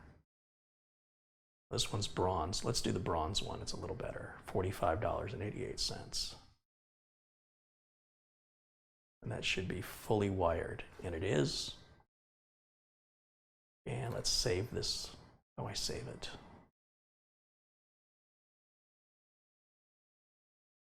There's a save as.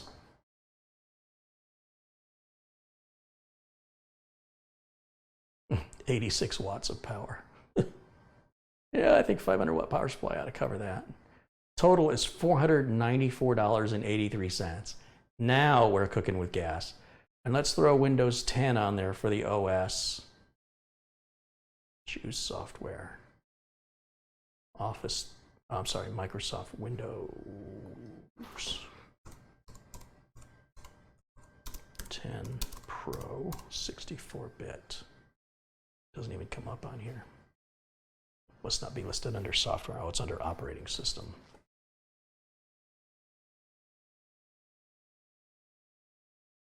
And we can mark that as already purchased.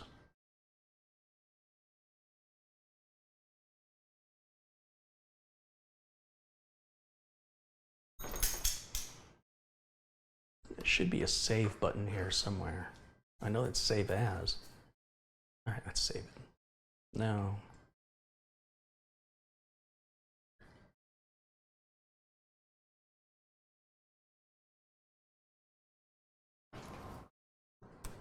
All right, Catherine, tell me if that comes up right for you. Tell me if those parts changes I made saved to that link.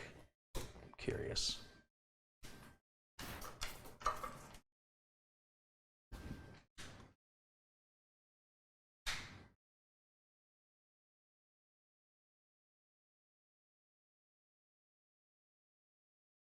All right, Catherine submitted another one here. She's got the AMD Ryzen 5, the Gigabyte 450M, RAM.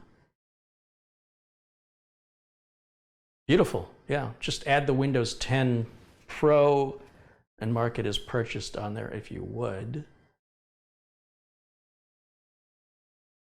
Oh, the power supply shows it's $60 with a $15 rebate. That's all right, it doesn't matter. I don't have to buy it from Outlet PC. Thank you, Catherine. Thank you for your time in doing that. I really appreciate it. That'll probably be what we use for the charity right there. Do me a favor, if you can, send that link to me on Facebook, because I won't have this link available to me later. What are your thoughts on Mac computers? I don't think about Mac computers.